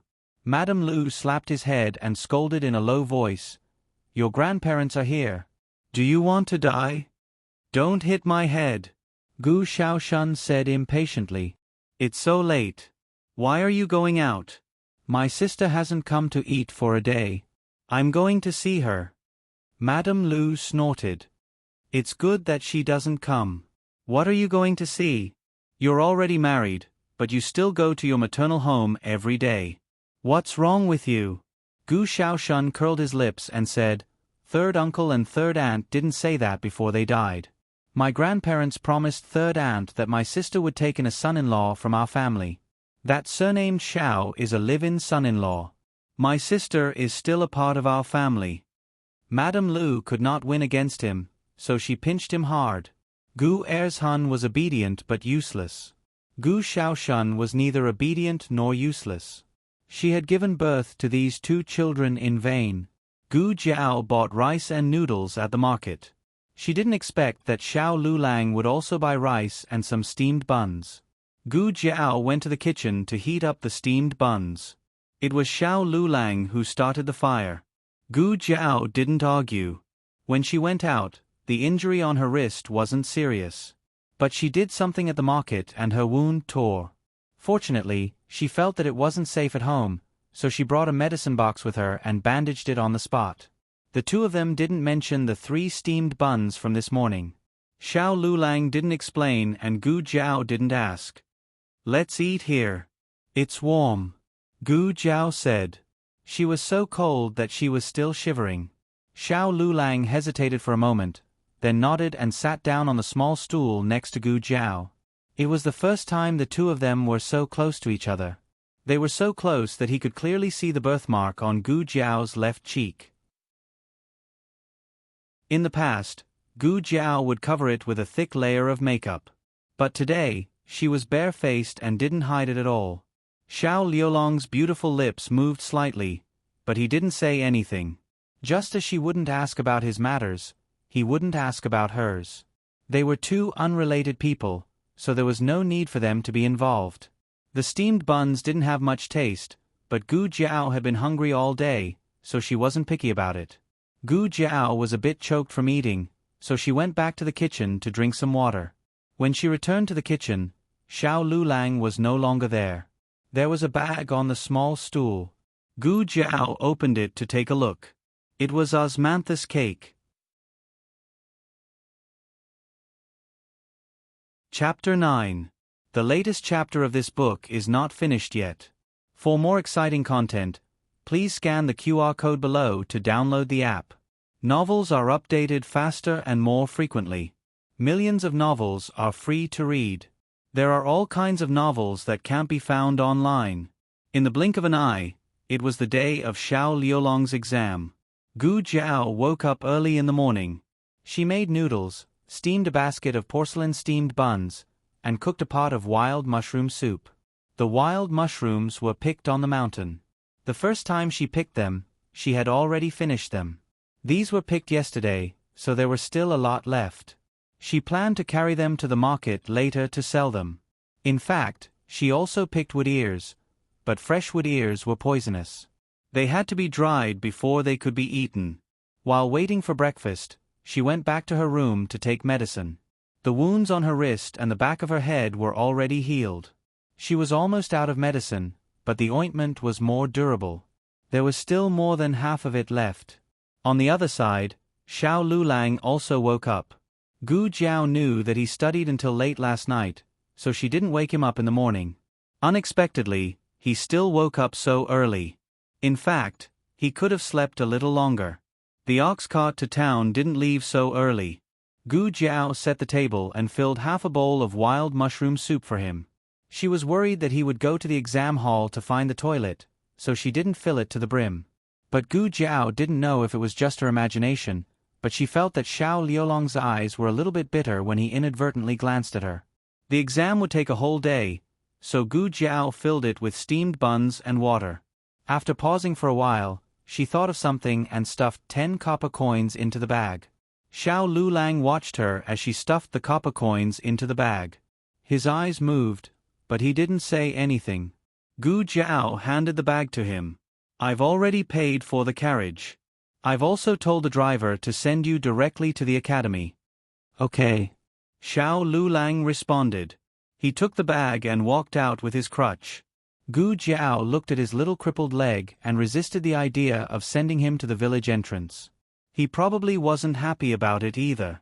When Xiao Lulang arrived at the entrance of the village, second Uncle Luo's ox cart was already parked under the locust tree.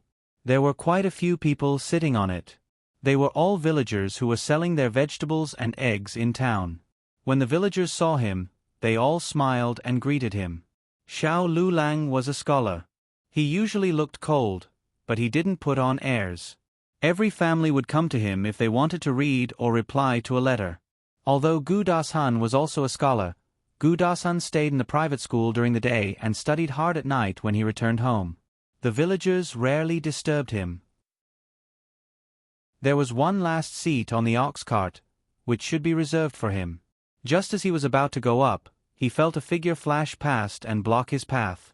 The other party pressed down on the ox cart with one hand and supported another figure behind him with the other. "Shunzi, hurry up." They were Mrs. Zhou and her son from the main branch of the Gu family. Mrs. Zhou blocked Xiao Lulang completely, not giving Xiao Lulang a chance to get on the ox cart. On the ox cart, an auntie said, Shunzi's mother, Lulang came first. Gu Dasan paused in his movement to get on the ox cart. He turned his head and looked past his mother to look at Xiao Lulang. Xiao Liulong's eyes were cold and his expression was indifferent. Mrs. Zhou snorted indifferently. "I'm going to take the exam straight. So what if he came first? Can he delay my straight exam just because he came first?" Everyone in the village knew that Gu Dasan was a promising person. He was admitted to the county school a while ago and was a scholar. They heard that he didn't even need to kneel when he saw the county magistrate. Although Xiao Lulang was a good lad, he wasn't as important as Gu Dashuan's future. If Gu Dasan became rich, not only would he bring glory to the Gu family, but the entire Qingchuan village would also benefit from his glory. No one said a word. That. Second Uncle Luo said embarrassedly, "Lulang, he is also going to take the exam." Last night, when Gu Jiao came to find second Uncle Luo, she explained clearly to him that Xiao Lulang was going to take the exam at the academy. Xiao Liulong's legs were inconvenient, so she asked him to send him there. She even gave him 2 extra copper coins for this. Second Uncle Luo was puzzled. The Gu family's little fool, who didn't get along with Xiao Lulang, spoke and acted as if he was a different person. But before he could ask more, Gu Jiao left. When she heard that Xiao Lulang was also going to take the exam, Madame Zhou didn't take it to heart. How could Xiao Liulong's exam compare to her son's? But Gu Dashun looked at Xiao Lulang in astonishment. You are also going to Tianxiong Academy? Yes. Xiao Lulang replied indifferently. When Xiao Lulang first came to the village, he was already a scholar. At that time, Gu Dashun was also a scholar. Later on, Gu Dashun passed the county-level exam, while Xiao Lulang was still a scholar. Gu Dashun didn't think much of Xiao Lulang. You haven't been to the private school for half a year. Gu Dashun shook his head. His meaning was obvious. Xiao Lulang couldn't pass the exam. Second Uncle Luo, who originally wanted to persuade some villagers to give Xiao Lulang a seat, silently swallowed his words. Since he couldn't pass the exam, then there was no need to trouble himself. Second Uncle Luo took out his money bag. Going to the market was 2 copper coins, and going to a slightly better place was 3 copper coins. Gu Jiao gave him 2 more, so it was a total of 5 copper coins. While Second Uncle Luo counted out the copper coins and returned them to Xiao Lulang, Gu Dashun was pushed onto the ox cart by Madame Zhou. But before he could sit down, a bone-thin hand suddenly reached out from behind him, grabbed his collar, and pulled him down from the ox cart. Gu Dashun was 2 years older than Xiao Lulang. He was already 19 this year. He was a sturdy young man, but he staggered and almost fell to the ground. Madame Zhou was scared to death. She quickly went to help Gu Dashun. Who is it? She cursed and turned around. Then, she saw the thin and small Gu Jiao with everyone else. Gu Jiao's eyes were cold, revealing an unruly chill. Everyone was stunned. Gu Jiao, are you crazy? Madame Zhou was wondering who was so bold, but it turned out to be this little fool. Take the copper coins back. Gu Jiao ignored Madame Zhou. She only looked indifferently at Second Uncle Luo, whose hand was frozen in midair. She frowned impatiently. I booked the ox cart last night. If you want to go back on your word, then refund everyone's money. What do you mean? Madame Zhou asked. Literally, Xiao Lulang can't get on the ox cart today, so no one is allowed to get on the ox cart, Gu Jiao said. What right do you have? An auntie snorted. Gu Jiao slowly took out a sickle from behind her back. Because I'm a fool? Fools only do stupid things? Everyone's faces turned pale when they saw the sickle. Madame Zhou, who wanted to rush up and pull Gu Jiao's hair, was too scared to go forward. No one understood what was wrong with Gu Jiao. Why would she make things difficult for the Gu family, who had always been close to her, for Xiao Lulang, whom she had long disliked? Even Xiao Liulong's eyes flashed with a trace of astonishment. If you want to invite old Master Gu, then hurry up and go. Gu Jiao said as she blew on the sickle that she had polished until it was shining. Madame Zhou really wanted to go, but she was stopped by Gu Dashun. It was useless to reason with a fool. It would be bad if the exam was delayed.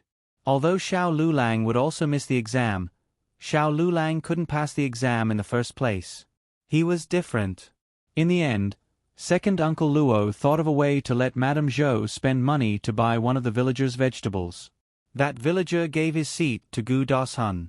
Gu Jiao didn't care whose seat Gu Dashun bought.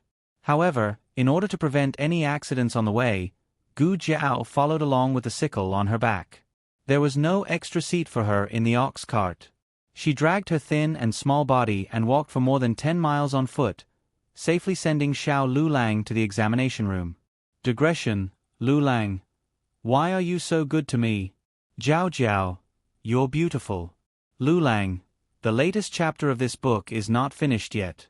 For more exciting content, please scan the QR code below to download the app.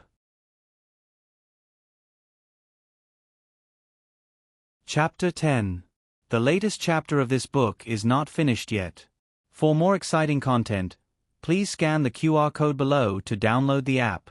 Novels are updated faster and more complete. Millions of novels are free to read. Novels that can't be found online are all available here. After Xiao Lulang entered the examination hall, Gu Jiao carried her basket and left. She was going to the market to sell the wild mushrooms and the dried wood ears in the basket, and to do something else while she was at it. Tianxiang Academy's reputation spread far and wide. There were many people who came to take the exam. Some were locals, while others were foreigners like Xiao Lulang. Everyone who took the exam had a recommendation letter from a village school, county school, or government school.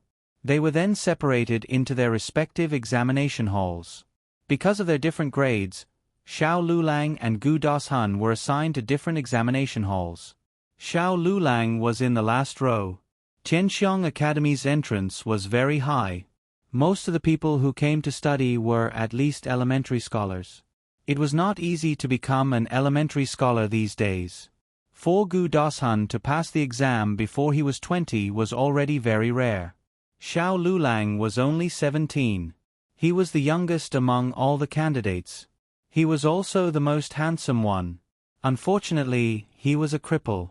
The candidates looked at him strangely, but it did not last long. They began to fill in the exam papers. The poetry exam in the morning and the classics exam in the afternoon. The candidates who were able to come here had a lot of knowledge in their stomachs. It was not difficult for them to compose a few poems on the spot. The difficult part was the classics exam in the afternoon. The classics exam questions were all from the original texts of the 4 books and 5 classics. The candidates had to strictly use the 8-part essay. The 8-part essay consisted of breaking the question, accepting the question, beginning, middle, back, and binding. Metaphors were not allowed. One had to use the tone of a saint. The annotations could only come from the Cheng and Zhu school of thought. It was very restrictive for the candidates. In addition, the questions were very difficult. After a day of examination, the candidates' faces were all green. When Xiao Lulang came out, his classmates had already been waiting outside the examination hall for half an hour. Lulang, here. He waved at Xiao Lulang. Xiao Lulang walked over with his walking stick. His classmate said, "I just heard a lot of people complaining that the scripture questions are tricky. Sigh, it's your bad luck. The questions this time were set by the dean himself. If you hadn't taken the exam with me, it wouldn't have been so difficult. It's all that wretched woman's fault." Xiao Lulang glanced at him and frowned. His classmate continued, "Oh right, she didn't bully you these few days, right? I was so worried that you wouldn't be able to come today." Indeed. He almost couldn't make it. Xiao Lulang paused. Suddenly, as if he had sensed something, he raised his head and looked ahead. The examination had just ended, and there was an endless stream of people on the street outside the academy. A slender little figure was leaning against the wall with a small basket on his back. His arms were crossed in front of his chest, and he looked a little absent-minded. From time to time, people walked past her. Because of her face, all kinds of gazes were thrown at her, but she did not care at all. She was not angry, not annoyed, not shy, not embarrassed. Soon, his classmates saw Gu Jiao and frowned. "Ah, why is she here? Don't tell me she's here to find trouble with you. Tell me honestly, did you run away from home today?" Actually, Xiao Lulang wasn't sure if Gu Jiao was here to find him. He only knew that she was leaning against the wall, and it was obvious that she was waiting for someone. Probably because there were too many examinees coming out, it finally attracted Gu Jiao's attention. Gu Jiao turned her head and looked over. Among the sea of people, she saw the handsome young man. She smiled and walked towards Xiao Lulang. "The examination is over," she said. "Mm." Xiao Lulang nodded. "Have you been waiting for a long time?" "Not really." Gu Jiao pulled her little ears and said, "Didn't you go to the market? Why didn't you go home?" Xiao Lulang saw that her basket was filled with wood ears and wild mushrooms, so he knew that she would go to the market. But the market would close at noon at the latest. "I happen to have something to do nearby," Gu Jiao said. "What could have happened to you?" Her classmate rolled his eyes. However, Gu Jiao's words reminded him of something. He finished class early today and went to the medical center. He found that Dr. Zhang was there again, and he even saved someone who was about to die. Are you sure it's Dr. Zhang? Xiao Lulang was slightly stunned. Dr. Zhang also suffered some superficial injuries from the medical dispute last time. In fact, Dr. Zhang was not the one who saved the murderer's family member. He was completely implicated. But in the end, he was provoked, so he said that he would never come back again. Her classmate said firmly, "Of course. I saw that person being carried in with my own eyes. His body was covered in blood, his neck was crooked, and he was not breathing. Other than Dr. Zhang from the capital, who else could save him?" Gu Jiao silently looked at the little ant on the ground and didn't say a word. Her classmate continued, "Dr. Zhang can even save that kind of person, so he must be able to cure your leg. You don't have to worry about this.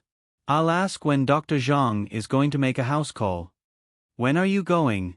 Gu Jiao suddenly asked. Her classmate looked at her with disdain. "Why should I tell you?" Gu Jiao was speechless.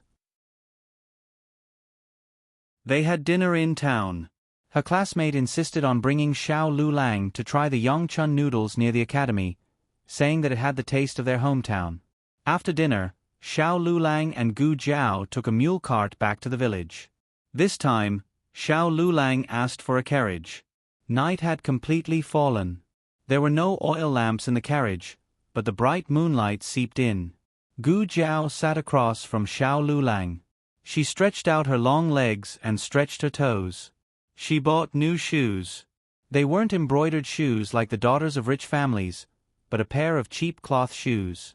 They were pure black with no extra color, but surprisingly, they looked very good on her feet. She looked very obedient as she played with the shoes. Her eyes were like broken stars. The mule cart was still parked at the entrance of the village. After the two of them got off the cart, Gu Jiao followed behind him at a distance. The news of Gu Jiao falling out with Gu Dashun because of Xiao Lulang had already spread throughout the village. Xue Ningxiang specially waited at the door. In the end, she saw the two of them walking in the night, one in front and one behind. Could it be that her eyes weren't playing tricks on her last time? Were these two really together? "Idiot Gu!" A voice broke the silence. Xue Ningxiang turned and went back into the house. Gu Jiao and Xiao Lulang stopped outside their house and turned to look at the young man who was walking quickly towards them. It was Gu Erzhun from the second branch of the Gu family. Gu Erzhun and Gu Xiaoshun were both born of the Lu family. However, compared to his own twin brother, Gu Erzhun had always been closer to Gu Dashun, his cousin. Gu Jiao only glanced at him indifferently before looking away. She unlocked the door and entered the house with Xiao Lulang. Gu Dashun strode over and stood at the door with his hands on his hips. He said angrily, "Idiot Gu, I think you've turned the sky upside down. How dare you treat eldest brother like this? Do you know that you almost delayed eldest brother's exams? You even embarrassed eldest brother in front of the entire village. Don't listen, don't listen." Gu Jiao stepped over the threshold and was about to close the door. Gu Erzhun saw that she was ignoring him and became angry. He stepped into the house and held the door with one hand. "You dare? Grandfather told me to come find you. Hurry up and kowtow to eldest brother and admit your mistake. Otherwise, I'll beat you to death." Gu Jiao impatiently pulled her little ears. "Annoying. Did you hear that? If you don't make things clear today, don't even think about." He was halfway through his words. Gu Jiao lifted her leg and sent him flying out with a kick. Digression. Only patient with beauty Xiao? Oh. Carrot. The latest chapter of this book is not finished yet. For more exciting content, please scan the QR code below to download the app. Novels are updated faster and more complete.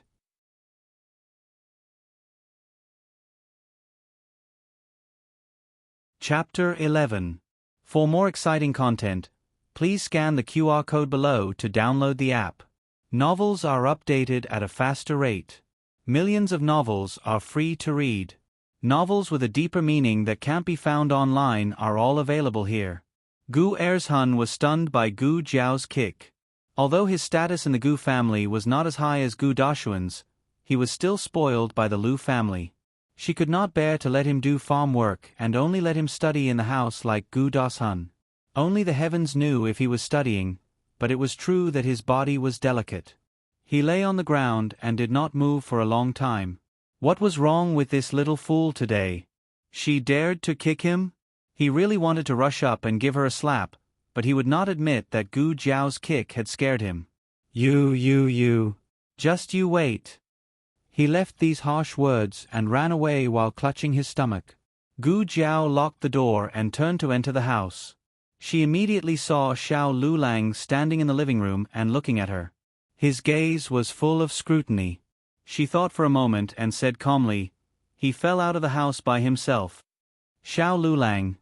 The Gu family had been waiting for Gu Erzhun to bring Gu Jiao back for a lecture, but only Gu Erzhun came back. His face was covered in dirt and he was clutching his stomach, as if he had been beaten up by someone.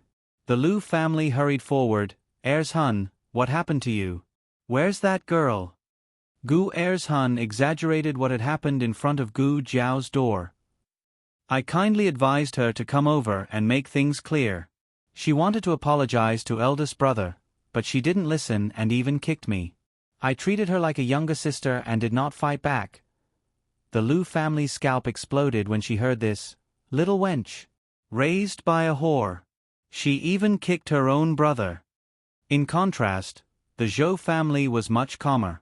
That girl even dared to touch Dashun. What more Amir Erzhun? But she still had some doubts in her heart.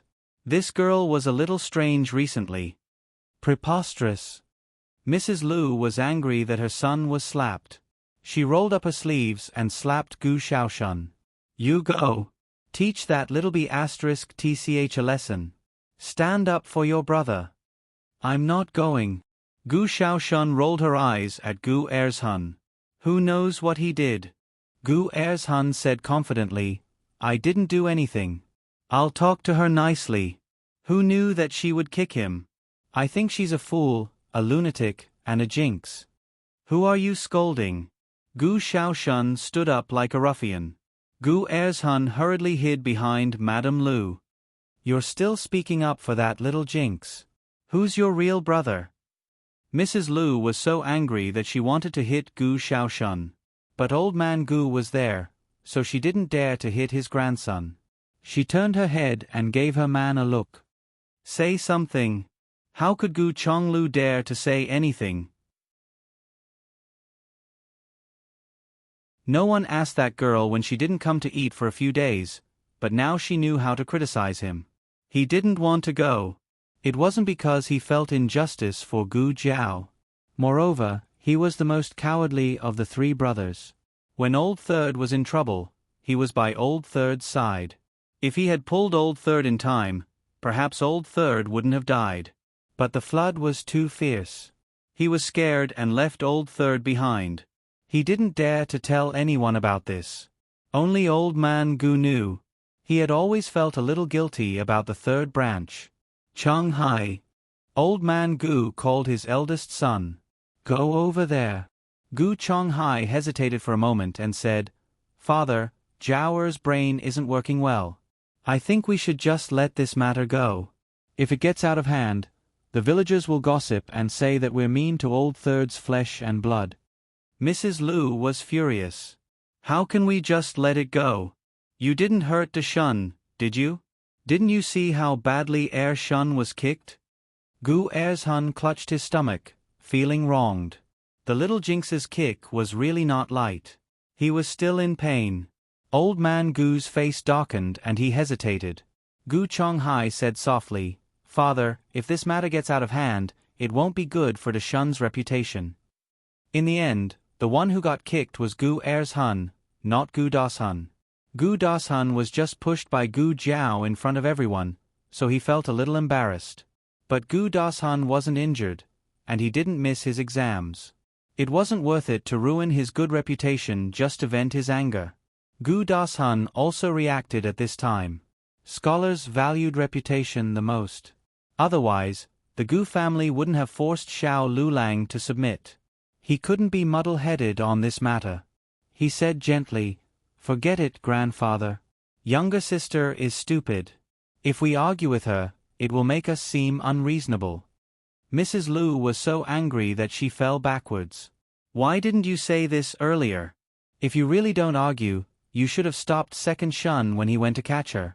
Old man Gu was very satisfied with his eldest grandson's words. You're a reasonable person. You should learn from your eldest brother. Don't argue with a girl all the time.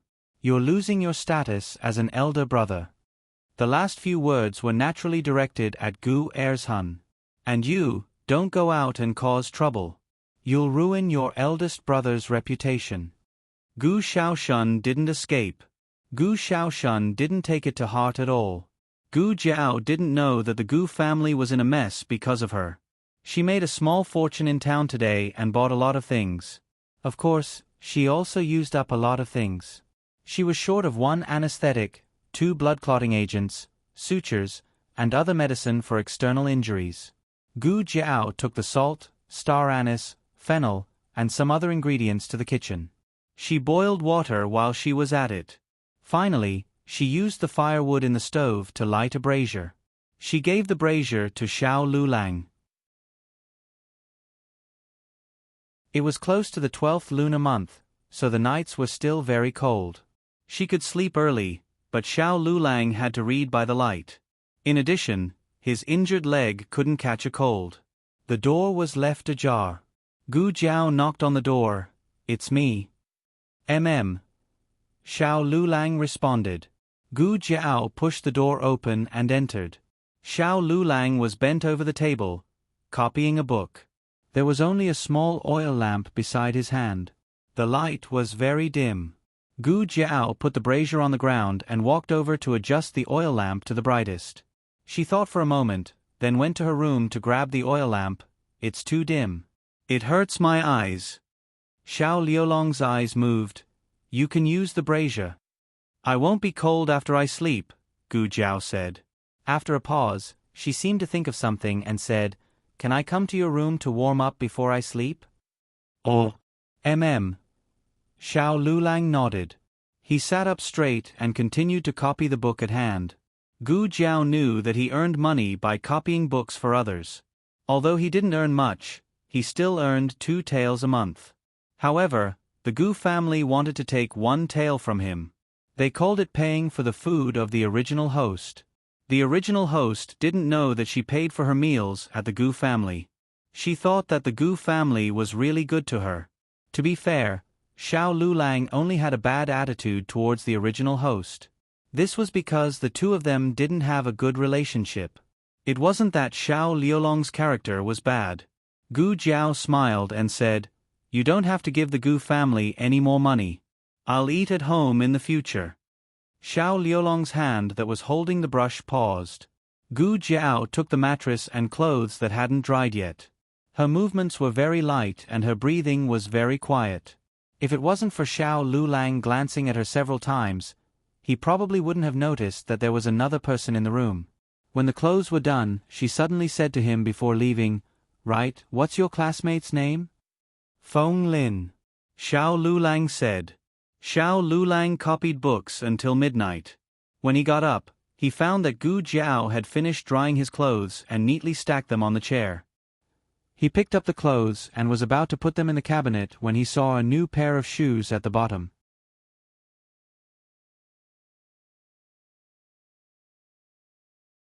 Chapter 12. The latest chapter of this book is not finished yet. For more exciting content, please scan the QR code below to download the app. Novels are updated faster and more frequently. Millions of novels are free to read. Novels with connotations that can't be found online are all available here. Ever since there was no nightlife, Gu Jiao woke up earlier than a chicken every day. Before dawn, she carried a bucket of water out the door. She went to the ancient well at the entrance of the village to fetch water. The villagers all woke up early. At this time, there were already a few ants and young wives fetching water by the ancient well. Everyone was stunned when they saw her. The news of Gu Jiao causing a ruckus on the ox cart had spread throughout the village. Everyone knew that she had pulled Gu Dashun off the ox cart. She was a fool after all. When her illness acted up, she even harmed her own cousin. But why did she come to fetch water so early in the morning? The little fool never did any work and would only wake up when the sun was high up in the sky. Gu Jiao ignored everyone's gazes and calmly went to the ancient well. She put the bucket down to fetch water and carried it home with a shoulder pole. Everyone only came back to their senses when she walked far away. Were their eyes playing tricks on them? The little fool just now didn't look foolish at all. She looked very good when she fetched water and walked very well. After Gu Jiao finished fetching water, she steamed a basket of meat buns. She bought a piece of cured meat yesterday and soaked it in water before going to bed. The excess saltiness was soaked out, but the flavor of the cured meat was just right. The smell of the meat buns wafted out. The dog next door was craving for them. Gu Jiao took 2 buns up the mountain. Most of the wood ears had been picked by her, but there were still a lot of wild mushrooms. In fact, the villagers could see these ingredients when they went up the mountain to cut firewood, but most people didn't dare to pick them. First, they couldn't tell the difference between poisonous mushrooms. Second, they didn't know how to remove the poison in fresh wood ears. After Gu Jiao finished picking the mushrooms, she went directly to the market. The eastern part of the town was a relatively wealthy and prosperous area. The best medical centers and restaurants were there. The yamen and the academy were also there. In contrast, the western part of the town was much more complicated. There were markets, workshops, gambling houses, brothels, all sorts of things. Gu Jiao arrived at the market and randomly found an open space to set up a stall. The woman next to her still remembered her and smiled at her. "You're here. Do you still have the mushrooms you picked last time? My grandson likes it. Can you give me some more?" The auntie sold sweet potatoes. The price of sweet potatoes was not comparable to the price of the mushrooms on the mountain. However, Gu Jiao did not care. She nodded and handed the basket to her, letting her take it herself. The auntie grabbed 2 handfuls and put in 2 big and red sweet potatoes for her. Not long after, the aunt on the other side also came over and said with a smile, "Can I exchange some radishes with you? I want to stew some for my family too."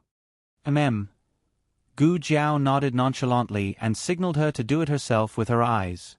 Therefore, the aunt used her 2 big radishes to exchange for Gu Jiao's 2 mushrooms. After that, a few more hawkers came and one after another used their own side dishes to exchange for Gu Jiao's mushrooms. This scene was seen by the 2 men in the tea stall diagonally across the street. "Shopkeeper Wang, are you talking about her?" The one who asked was a well-dressed man in his early 30s. He had strong facial features and a tall figure.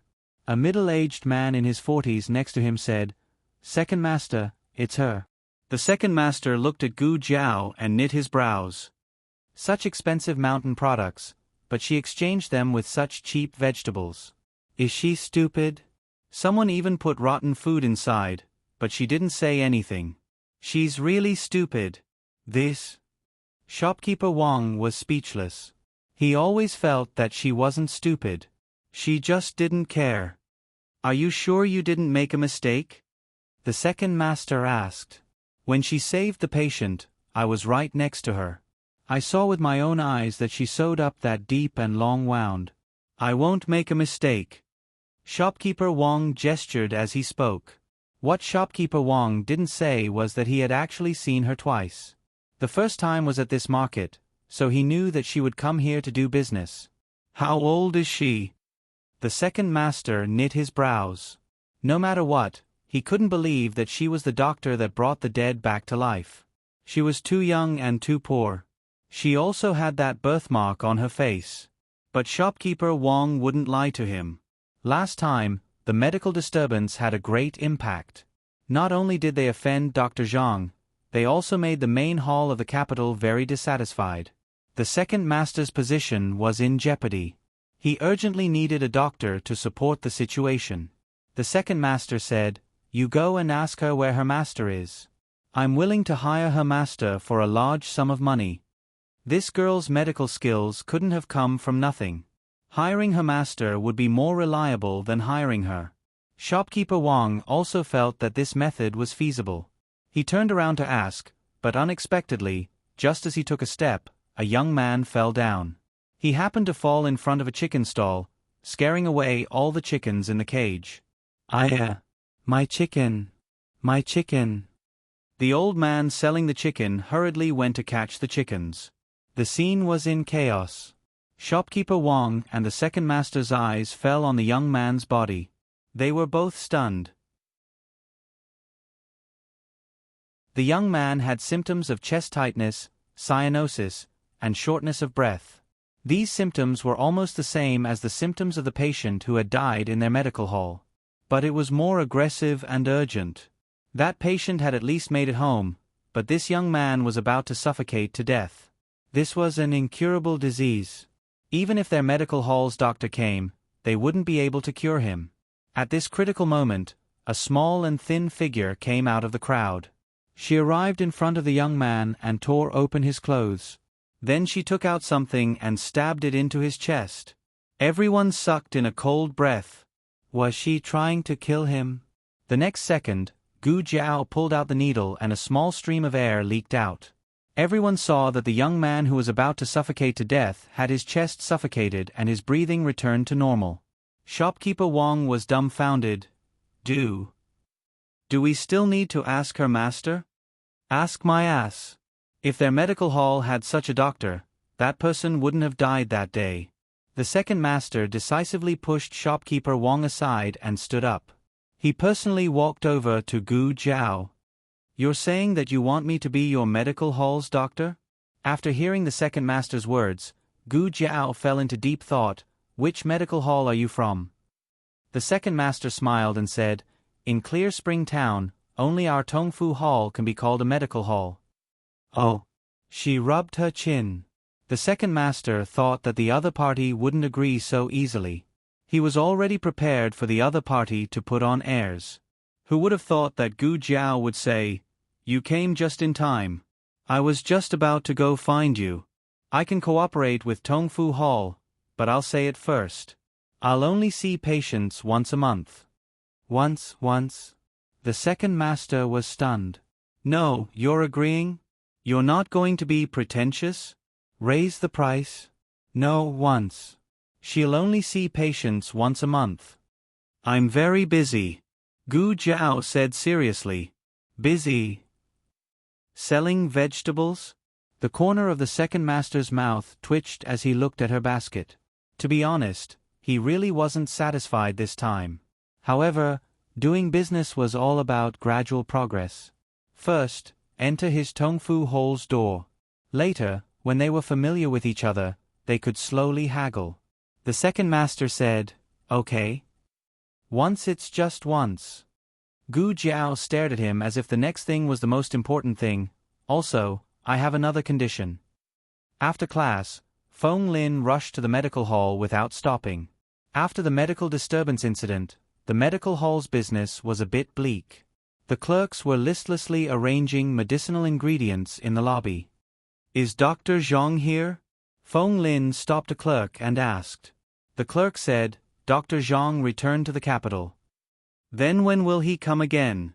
Feng Lin asked politely. I'm not sure. The clerk said. Can you help me ask? My friend's leg has been injured for half a year. Only Dr. Zhang can cure him. Feng Lin persevered. The shop assistant looked at him impatiently. To be honest, Dr. Zhang won't be coming again. If you really want to find him for treatment, you can go to the Huichun Hall in the capital to find him. However, his consultation fee is very expensive. How much? Feng Lin asked. 10 taels. What? 10 taels? Feng Lin was stunned. Even if he and Xiao Lulang worked together, they still wouldn't be able to come up with that much money.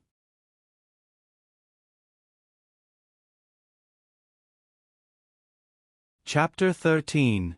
The latest chapter of this book is not finished yet. For more exciting content, please scan the QR code below to download the app. Novels are updated at a faster rate. Millions of novels are free to read. Novels with content that can't be found online are all available here. Feng Lin left in disappointment. Just as he was about to walk out of the lobby, he heard a polite voice in front of him. "Young master, are you here to see an illness?" "Ah." Fong Lin was stunned for a moment and looked at the other party. It was a young man in luxurious clothes. His aura was somewhat strong, but his attitude was very gentle. Fong Lin did not recognize him. "You are..." The staff recognized him and wanted to salute him, but they were stopped by the second boss with a look. "Oh, I'm from Rejuvenation Hall." The second boss said pleasantly, "Young master, are you feeling unwell?" Fong Lin shook his head. "No, I'm not sick. I'm here to see my classmate. May I know your name, young master?" "My name is Fong Lin." Fong Lin cupped his hands. "My surname is Hu." The second boss returned the salute. "So it's Dr. Hu." The other party said that he was from the medical center, so Fong Lin naturally thought that he was a doctor here. The second boss did not correct him. He smiled and said, "Then may I ask where your classmate is feeling unwell?" Fong Lin sighed. "His leg was injured half a year ago. We found many doctors, but none of them can cure him. I think that only Dr. Zhang from the medical center can cure him. But I heard that Dr. Zhang will never come to the medical center again." "Who said he won't come?" The second boss coughed lightly and said, "If he comes, he'll come tomorrow.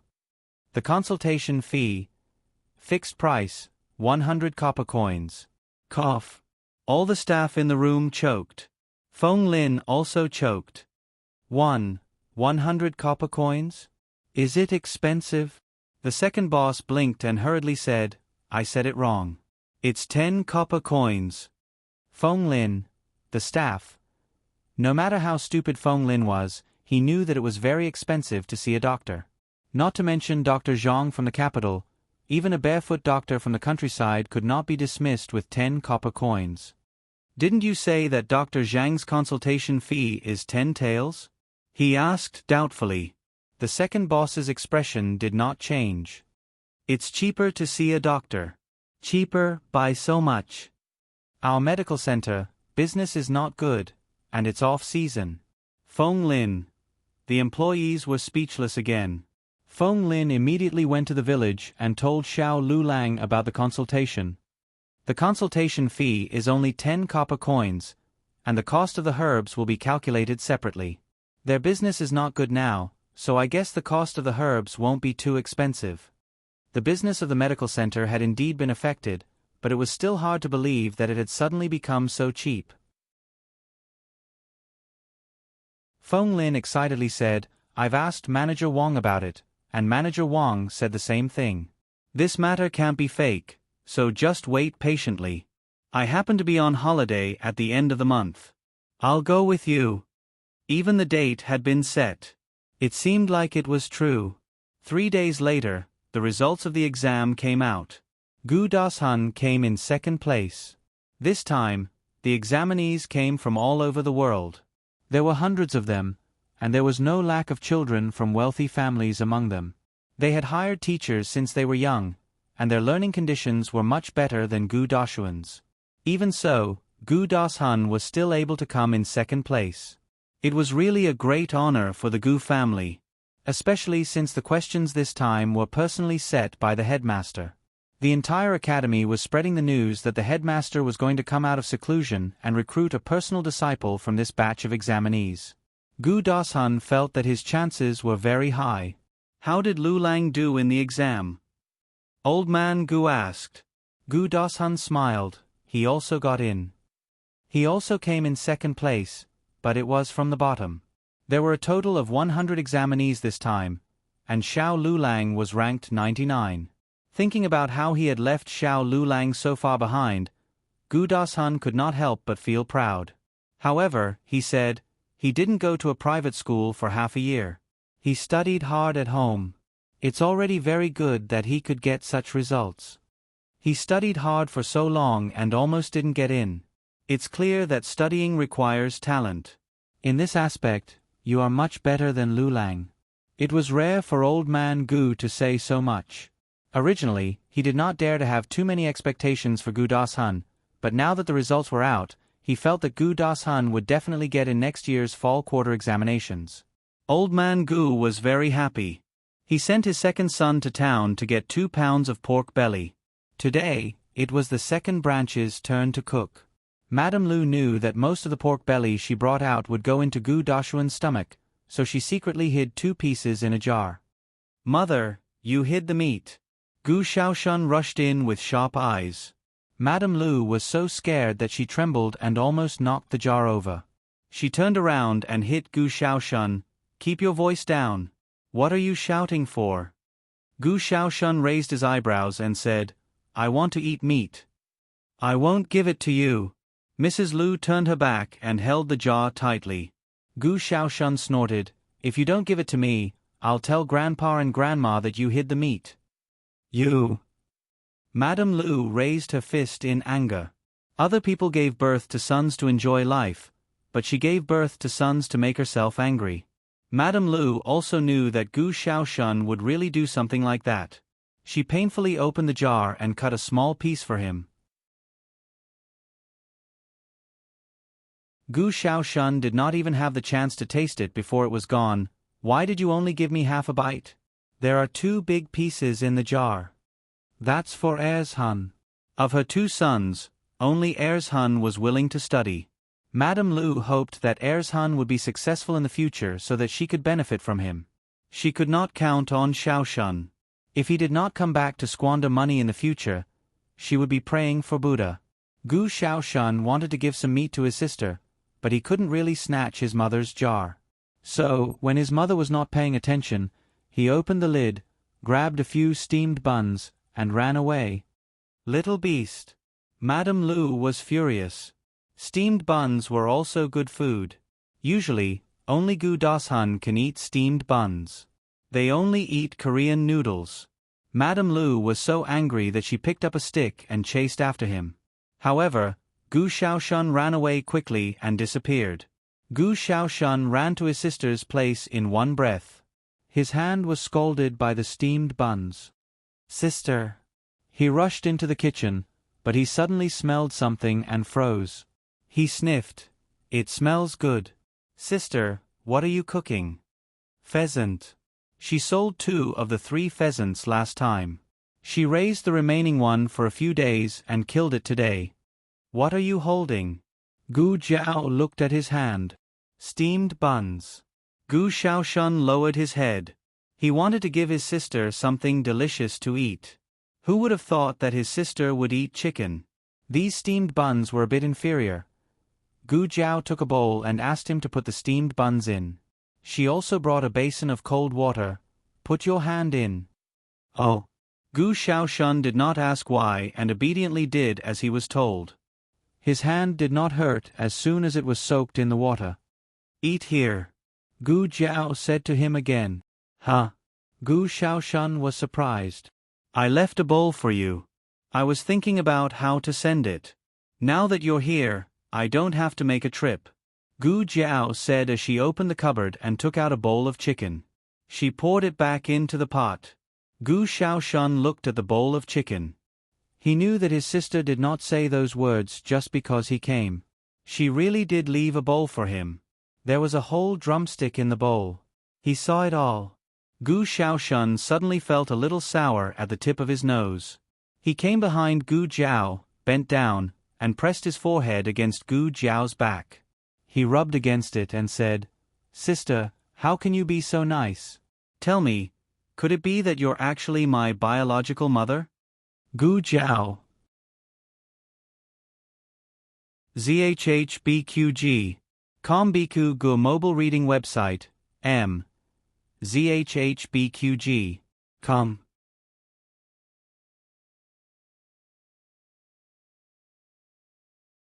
Chapter 14. The newest chapter of this book is not finished yet. For more exciting content, please scan the QR code below to download the app. Novels are updated even faster. Millions of novels are free to read. Novels with content that can't be found online are all available here. Gu Jiao finally understood why the previous host and Gu Shaoshun could play together. The 2 of them had the same level of intelligence. Gu Jiao made a pheasant stewed with mushrooms today. Although the pheasant was delicious, the meat was firmer than poultry. She used a large iron pot to stew it for 4 hours before it was tender. She also made a refreshing salad of black fungus and shredded radish. The main dish was white rice and corn pancakes baked on the iron pot. Although Xiao Lulang only scored last, Gu Jiao still attached great importance to it. That was why she killed the pheasant to celebrate Xiao Lulang. But she would not say this out loud. Go and call your brother-in-law to eat. She took off the pancake and said to Gu Xiaoshun. Yes. Gu Xiaoshun ran off. Xiao Lulang had just finished copying a book. When some outstanding examinees became a high scholar or a grand scholar, the books and notes they used would be borrowed by the bookstore and then copied and sold to other examinees.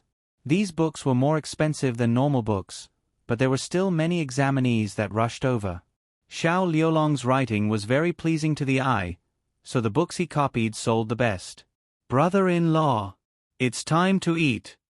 Gu Xiaoshun poked her little head in from the crack in the door. It was good to have thick skin. She had clearly bullied him half to death a few days ago, but now she was so intimate. Xiao Liulong's expression was as cold as before. He did not show any joy at Gu Xiaoshun's change in attitude. Of course, he also did not use Gu Xiaoshun's past ignorance to give Gu Xiaoshun a hard time. Gu Xiaoshun suddenly felt that she was quite comfortable with her brother-in-law. The three of them sat down to eat. Gu Xiaoshun picked up a piece of mushroom first. In his impression, his sister didn't cook, so this was his first time tasting his sister's cooking. He didn't expect it to be so delicious. He picked up another piece of chicken. Heavens! It was so delicious that he wanted to cry. Gu Jiao scooped out 2 big chicken drumsticks, one for Xiao Lulang and one for Gu Xiaoshun. The chicken drumstick was also stewed, and the meat was juicy. Gu Xiaoshun felt like she was going to ascend to heaven after taking a bite. Xiao Lulang was very calm. But if Gu Jiao knew how much he used to eat, she probably wouldn't think so. The two of them quickly finished their bowls of rice. When Gu Xiaoshun went to scoop the rice, he saw that Xiao Liulong's bowl was also empty. He said, "Brother-in-law, I'll scoop a bowl for you too." Okay. Xiao Lulang did not refuse. He didn't know if he didn't refuse his kindness or if he didn't refuse the call of brother-in-law. Gu Xiaoshun quickly went to get more rice. This was the most comfortable meal Gu Xiaoshun had ever eaten. The taste was good, and the atmosphere at the table was good. Although his sister and brother-in-law didn't say anything, he could say something. The three of them were eating happily. After the meal, Xiao Lulang helped Gu Jiao clean up the dishes, and Gu Xiaoshun went to the backyard to chop firewood. After entering the kitchen, Xiao Lulang suddenly put a money bag next to Gu Jiao's hand. Gu Jiao looked at him strangely. "Household expenses," he said. Xiao Lulang gave Gu Jiao 2 taels of silver. He earned it by copying books for more than a month, and he only had about 10 copper coins left. But he was almost done copying the book, and he should be able to sell it in town in 2 days. Gu Jiao raised her eyebrows and looked at the money bag on the stove. She took it and put it away. After cleaning up the kitchen, Gu Jiao went to the entrance of the village to fetch water. Gu Xiaoshun took her shoulder pole. "Sister, you rest. I'll do this kind of rough work." He carried the shoulder pole and left. Gu Jiao wanted to stop him, but she couldn't. At this time, everyone was eating in the house, and no one came out to fetch water. Gu Xiaoshun occupied the ancient well by himself. While he was fetching water, 2 strong men rode their horses towards him. They stopped beside Gu Xiaoshun without saying anything. The 2 men dismounted from their horses. Gu Xiaoshun felt a biting, cold, murderous aura. He was a little ruffian in the village, and he immediately saw that the 2 men practiced martial arts. All the ruffians in the surrounding villages were no match for them. "Are you from this village?" one of the strong men asked. Yes. "What can I do for you?" Gu Xiaoshun asked in a daze. "We are here to look for someone." The strong man showed a broken umbrella and asked fiercely, "Have you seen this umbrella before?" Why hadn't he seen it before? That was his sister's umbrella. Gu Shaoshun felt bad. Have you seen it before? The strong man narrowed his eyes dangerously. I. Gu Shaoshun stuttered. What did his sister do? Why did such a scary person come to look for her? Boy. The strong man stretched out his rough hand and gently pressed Gu Shaoshun's shoulder. I advise you to tell the truth, or I will ask someone else. This man was so strong that he couldn't move half of his body. Gu Shaoshun gritted his teeth. It's mine. The strong man was stunned. He exchanged a look with his companion. The strong man withdrew his hand and asked suspiciously, Your umbrella? Are you sure? Gu Shaoshun's legs were actually starting to go soft, but he stubbornly said, Of course I am sure it's my own umbrella. There is a mark on the handle of the umbrella with the word, Shao, written on it. I carved it myself. The last few words were true. He was bored at that time, so he carved his name on his sister's fan, but he only knew how to write the word, Shao. Of course, the strong men knew that there was a word on the handle of the umbrella, so when he said this, most of the strong men believed him. So, the person who went to the back of the mountain that day was you? It was me. The person who stepped on our master's face was also you. Yes. Our master's arm was fixed by you. Yes. It was all me. The needle on his butt was also pricked by you. Gu Shaoshun almost staggered and fell. Sister, my dear sister, why did you go and prick people's buttocks for fun? Gu Shaoshun took a deep breath and closed his eyes. Yes. It was all me. If you don't believe me, you can go and ask around. Other than me, Gu Shaoshun, who else would do such a thing? Gu Shaoshun felt that he was going to be beaten to death here today, but the pain he imagined did not come. He carefully opened his eyes to take a look and saw the two burly men take a big step back and bow deeply to him. Benefactor. We finally found you. Gu Shaoshun. Sister. Gu Shaoshun ran into the kitchen as if he was reincarnated. I think I'm in trouble. Lower your voice. Your brother-in-law is studying. Gu Jiao made a shushing gesture at him. Gu Shaoshun told Gu Jiao everything that happened at the entrance of the village with a long face. Sister, what should we do now? What benefactor? Are they trying to blackmail me? So that's what happened. Gu Jiao remembered what happened on the mountain that day and nodded thoughtfully. You didn't ask who they were. Gu Shaoshun drooped his little head. I forgot to ask. Have they left? Gu Jiao asked. Not yet. Gu Shaoshun cried. Gu Jiao put down the broom. Okay, you wait for me here. Sister, don't go. Gu Shaoshun pulled her. It's okay. Gu Jiao smiled and walked towards the entrance of the village. Gu Shaoshun did not know what his sister said to the two men, but they left obediently. The next day, at dawn, a carriage drove into the village and stopped outside the Gu family's gate. An elegant middle-aged man came down from the carriage. The first branch was cooking today, so Madame Zhou and Zhou Yue got up early. Zhou Yue carried a basket and went to the field to cut the pigweed. When she opened the door, she saw a middle-aged man about to knock on their door and a big carriage behind him. Zhou Yue had never seen this before and was stunned. The middle-aged man said with a pleasant face, Excuse me, is this Gu Li Zheng's house? Zhou Yue turned and ran into the house. Mother, someone is looking for grandfather. The one who came out was Gu Zhonghai. Gu Zhonghai was the eldest son of the old man Gu. He occasionally went to the government office with the old man Gu, so he was more knowledgeable than most people in the village. The other party's background was not small. Gu Zhonghai politely said, My father is washing up, you are. The middle-aged man smiled. I am the steward of Tianxiang Academy. Today, I came here to deliver the admission document to young Master Gu.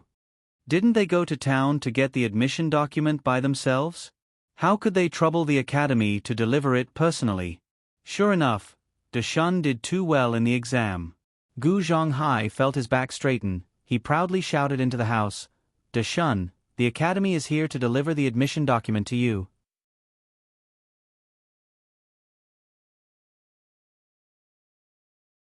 Chapter 15. The latest chapter of this book is not finished yet. For more exciting content, please scan the QR code below to download the app. Novels are updated even faster. Millions of novels are free to read. Novels with connotations that can't be found online are all available here. For Gu Dashun to be able to study so well, in addition to being very smart, he was also very hardworking. He woke up earlier than Madame Zhou and Gu Yue and was currently studying in his room. Hearing his father call him, he put down his book and walked out. "Father, what's wrong?" As soon as he finished speaking, he saw the middle-aged man outside the door. He vaguely felt that the other party's face was somewhat familiar, but he couldn't remember where he had seen him before. But he was sure that the other party's clothes and bearing were not ordinary. He didn't know why he had come to their house. "Father, what did you say just now?" "I was studying and didn't hear clearly." He turned to Gu Zhonghai and said. Gu Zhonghai pointed at the middle-aged man and smiled. "This is the steward of Chenxiong Academy. He came to deliver your admission document." Admission document? Gu Dashun had the same doubts as Gu Zhonghai. The academy had already informed them that the results would be released 3 days after the exam and the admission document would be released on the 7th day. They had to go to the east gate of the academy to get it. There were still 3 days before the 7th day. Why did he come out already? And delivered himself to their door? The middle-aged man also reacted at this moment. He smiled and said, "So there is another candidate in your house. But I'm afraid that Master Gu has misunderstood. The document in my hand is not for this candidate, but for another young Master Gu." Gu Zhonghai said strangely, "Only Dashun is a candidate in our house." The middle-aged man maintained a decent smile. "I didn't quite understand what I said just now. May I ask, is young Master Gu Shaoshun here?" The father and son were stunned. Gu Zhonghai found his voice after a while. You must be mistaken, right? Gu Shaoshun didn't take the exam." Gu Shaoshun was a scoundrel. Scoundrel. He wouldn't take the exam even if he had 8 lifetimes. Even if he took the exam, he definitely wouldn't be able to. The middle-aged man smiled warmly. "I didn't make a mistake. It is Gu Shaoshun. He was personally recommended by my master. He entered the school without taking the exam." Gu Zhonglu, who had just woken up, heard his son's name. He walked over and said, "What's wrong with Shaoshun? Did he get into trouble again? Bastard. I'll go beat him up right now." Gu Chonglu had just woken up and looked really sloppy, but the middle-aged man's smile didn't change at all. "My master accidentally fell down the mountain. Fortunately, young Master Gu saved him. In that case, this matter is settled. I'll have to trouble the 2 masters to hand over the admission documents to young Master Gu. He will enter the school in 4 days. Our family can't afford 2 sets of tuition fees." Gu Zhonghai suddenly said. Gu Chonglu was still confused. He didn't know what was going on. The middle-aged man looked at Gu Dashun and then at Gu Zhonghai. This time, there was no smile in his eyes. "It's written on the document that all tuition fees are waived. In addition, I've also prepared the books and school uniform. Please pass them to young Master Gu." His own father and second uncle did not notice, but Gu Dashun did. The other party addressed him as "this examinee," but addressed Gu Shaoshun as "young Master Gu." Moreover, he got second place in the exam, but the other party didn't even know that this was his house. Gu Dashun's expression didn't look too good. He wanted to ask the other party and the master's identity in detail, but the middle-aged man handed a mahogany brocade box to Gu Chonglu and left directly in the carriage. Gu Chonglu was still in a daze. "Eldest brother, that person. Did he say that Shaoshun can also go to school?" The whole family knew about this during breakfast. "When did you go up the mountain? Who did you save? Why didn't you tell us?" Madame Lu asked a series of questions. How would I know? I just saved him." His sister didn't allow him to tell others, so he could only take the blame. But he didn't expect the result to be like this. How could he go to school? Cough, since there's no tuition fee, let Xiaoshun go to school. It'll save him from causing trouble outside all day long. Gu Chonglu said. If he leaves, who will do the work in the field? Madame Zhou was dissatisfied. It was true that they didn't need money, but if there was one less person to work in the field, they would be the ones tired out. Gu Dashun looked at Madame Zhou. Mother, it's a good thing to have more scholars in the family. After school, I can help out with the work. How can we let you do it? Madame Zhou vetoed. Her son was born to study, not to dig for food in the field. Madame Lu didn't like to hear this. So her son was a noble, and her son was a lowly one? However, Gu Xiaoshun was indeed useless. If Second Shun was stopped from studying, Madame Lu would argue back. It's just, Xiaoshun's temperament needs to change. At least, he needs to be able to sit still like Second Shun. Gu Dashun spoke again. His words struck a chord in everyone's heart. Yes, with Gu Xiaoshun's poor temperament, could he study well? They didn't want to offend the teacher and implicate Gu Dashun. How about, we let Second Shun study? Madame Lu asked. Second Shun was smarter than Xiaoshun, and also more disciplined than Xiaoshun. If he were to study, he would definitely be able to become a scholar. In fact, Madame Zhou still didn't agree. She felt that Second Shun only looked studious. In fact, there were several times when Shun explained problems to him, but he didn't learn at all. He wasn't cut out for studying. Madame Lu was whimsical and kept dreaming of becoming a scholar's mother with Second Shun. But this time, the men in the family didn't object, so Madame Zhou didn't say anything. During the whole process, no one asked for Gu Xiaoshun's opinion. 3 days later, Xiao Lulang and Gu Dashun each received their admission papers and uniforms. The books were prepared by himself. Gu Xiaoshun knew that he didn't have any, so he specially prepared new books for him. But now, they were all Gu Ershuan's. Gu Jiao carried a small basket and sent Xiao Lulang to town. As usual, she first sent him to the academy, then walked to the market. Xiao Lulang changed into a brand new uniform.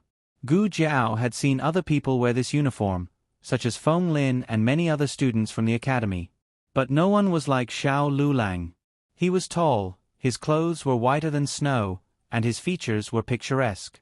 He was like a stranger, like a jade, and a peerless young master. After a while, Gu Jiao's gaze fell on his feet.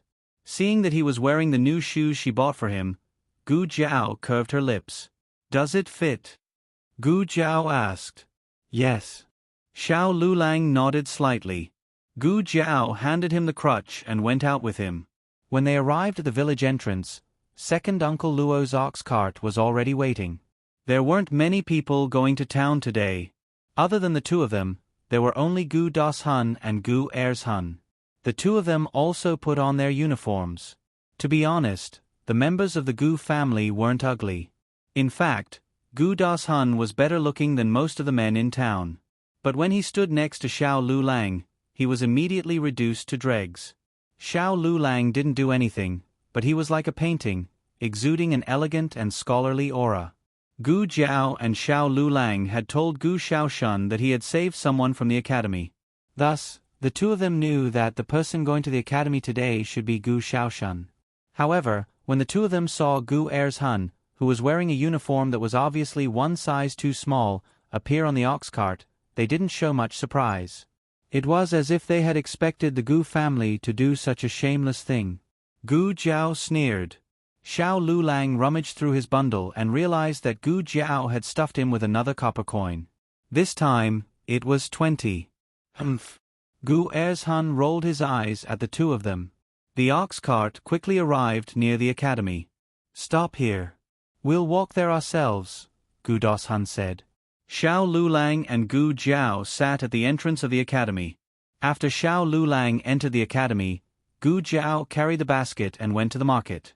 Digression, you have to believe in Queen Jiao's strength, carrot, carrot. The latest chapter of this book is not finished yet. For more exciting content, please scan the QR code below to download the app.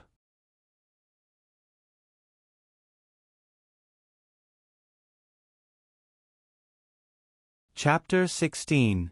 The latest chapter of this book is not finished yet. For more exciting content, please scan the QR code below to download the app. Novels are updated even faster. Millions of novels are free to read. Novels with a deeper meaning that cannot be found online are all available here. The students who entered this year were split into 4 classes. In order of results, they were Chenzi Class A, Chenzi Class B, Earth Class A, and Earth Class B. Gu Dasan got second place and naturally got into Chenzi Class A. Xiao Lulang got second last and got into Earth Class B. As for Gu Xiaoshun, this backdoor entrant, he was also assigned to Earth Class B. Originally, Gu Dasan was wondering what kind of important person Gu Xiaoshun had saved, but in the end, he just got into the worst class. It seemed that the other party didn't have much of a say in Tianxiong Academy. That's Earth Class B, you can go. Gu Dasan gave Gu Erzhun directions, then turned and headed towards Chenzi Class A. Gu Erzhun had dreamed of going to school like Dasan since he was young. Now that he finally got his wish, he was overjoyed. But thinking that he was in the same class as Xiao Lulang, he was a little unhappy. Although he didn't know what Chenzi Class A and Earth Class B meant, but Xiao Lulang got second last, what kind of class could he be in? When he got back, he had to find the master that Gu Xiaoshun had saved and get him to transfer him to Gu Dashuan's class. Gu Erzhun thought this as a matter of course, not feeling that there was anything wrong with this idea. He looked at the students with disdain and was about to walk in with his chin raised. Suddenly, the teacher spoke. "Who are you?" Gu Erzhun said, "I'm a new student, Gu Erzhun." The teacher heard this and didn't look at him anymore, calmly saying, "Where did you come from? There's no such person in the class, get out." Gu Erzhun was stunned. All the students looked at him. Gu Ershuan's face flushed red. Has Gu Xiaoshun arrived?" The headmaster interrupted him. The classroom was very quiet. "Has Gu Xiaoshun arrived yet?" The headmaster asked again. The students began to whisper among themselves. Gu Xiaoshun and Gu Erzhun were obviously related, but the headmaster didn't even ask. The students began to whisper among themselves. When they looked at Gu Erzhun again, there was a hint of thought-provoking in their eyes.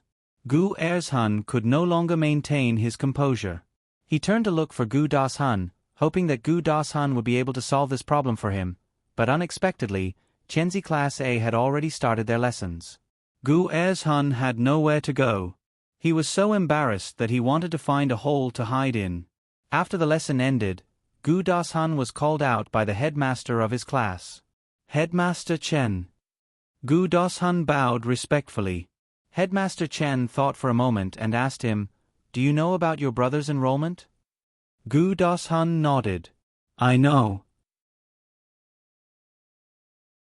A steward of the academy personally sent my brother's enrollment document to the village. "May I ask, what happened?" Headmaster Chen frowned. Gu Xiaoshun was enrolled, but Gu Erzhun came. "Do you know about this?" Gu Dashun looked at Headmaster Chen's expression and felt that something was wrong. His eyes flashed and he lowered his eyes. "I don't know. I left first. Those two are my second uncle's brothers." "I understand. You can go to class first," Headmaster Chen said. "Headmaster, my brother." Gu Dashun looked at Headmaster Chen with an uneasy expression. Headmaster Chen waved his hand. "It's okay. It's your second uncle's family business. It has nothing to do with you. Go to class. You did well in the exam this time. The headmaster thinks highly of you." Gu Dashun went to class. He looked at the corridor. Gu Erzhun was timid. He would not talk nonsense.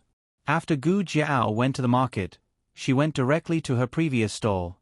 Everyone seemed to know that she was going to sell mountain goods here. They had already reserved a seat for her. Gu Jiao brought freshly picked mushrooms and sun-dried black fungus today. "Can this be eaten? Didn't you say it was poisonous?" The woman selling sweet potatoes asked while holding a piece of black fungus. "I sold it.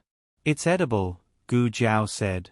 After being exposed to the sun, the black fungus no longer had tannic acid and porphyrin. It would not cause any poisoning. The woman selling sweet potatoes believed her. "Can I exchange sweet potatoes with you?" Gu Jiao nodded. Yes. More than half of the black fungus and mushrooms in the basket were exchanged by the nearby vendors with side dishes. The remaining small part was really sold to passers-by. Gu Jiao grabbed the basket with one hand. The heavy basket was filled with radishes, sweet potatoes, winter melons, and pumpkins. However, she easily grabbed it. Everyone was stunned as they watched her walk out of the market. Gu Jiao did not go back to the village. Instead, she went to a gray alley. Xuaningxiang also came to the market. Her mother-in-law's legs were cold again. She did not have money to go to the medical center in town. She could only come to the market to buy some herbs. After buying the herbs, she was about to go back. However, she accidentally saw a familiar figure. She looked at the person to make sure that she was not mistaken. She could not help but feel more confused. Why is she here? Why did she go to that kind of place? Behind that alley was not a good place to go.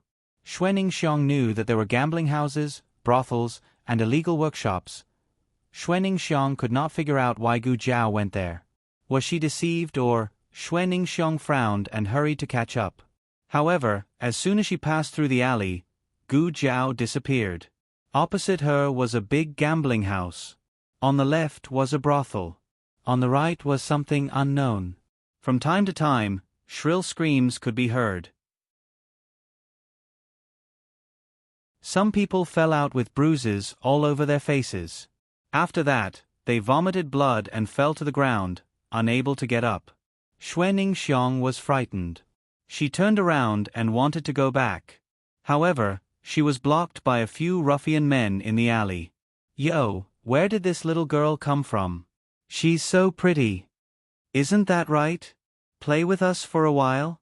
The two men in front of Xuaningxiang said as they stretched out their hands. Although the two behind did not make a move, they also smiled wretchedly. The four of them surrounded her so tightly that not even a drop of water could pass through. Xuaningxiang wanted to scream, but one of the men covered her mouth. It seemed that this was not the first time that these four people had done this. They cooperated very well. One of them covered her mouth while the other two held her up. Then, everyone began to touch her all over. Xuaningxiang could not scream or move. She fell into despair. At this moment, a cold voice came from behind them. "Hey, move aside." The few of them were having fun. When they suddenly heard a woman's voice, they were secretly happy. Did someone send themselves to their door? However, when they turned around, they saw a little girl with red spots on her face. Not only was her face ugly, but she was also skinny. It was obvious that she was not growing well. The few of them immediately lost their interest in pressing her down. The man who covered Xuaningxiang's mouth shouted, "Move aside." I said, "Move aside." Her voice was not loud and her tone was careless. However, for some reason, everyone's heart was filled with a strange chill. Chief, it was still the man who covered Xuaningxiang's mouth. He smiled disdainfully and let go of Xuaningxiang. He walked towards Gu Jiao. He threw a punch at Gu Jiao. Xuaningxiang could not bear to watch and closed her eyes. Crack. Ah! The sound of bones breaking and a pitiful cry shocked everyone. Gu Jiao did not give anyone a chance to react. She grabbed the second man's collar and fiercely threw him against the wall. He fainted on the spot. The remaining two people threw themselves at her, but before they could even touch the corner of her clothes, she kicked them in their vitals. They lay on the ground and could not get up. However, at this moment, the first man who fell to the ground suddenly struggled to get up. He grabbed a brick and threw it at the back of Gu Jiao's head.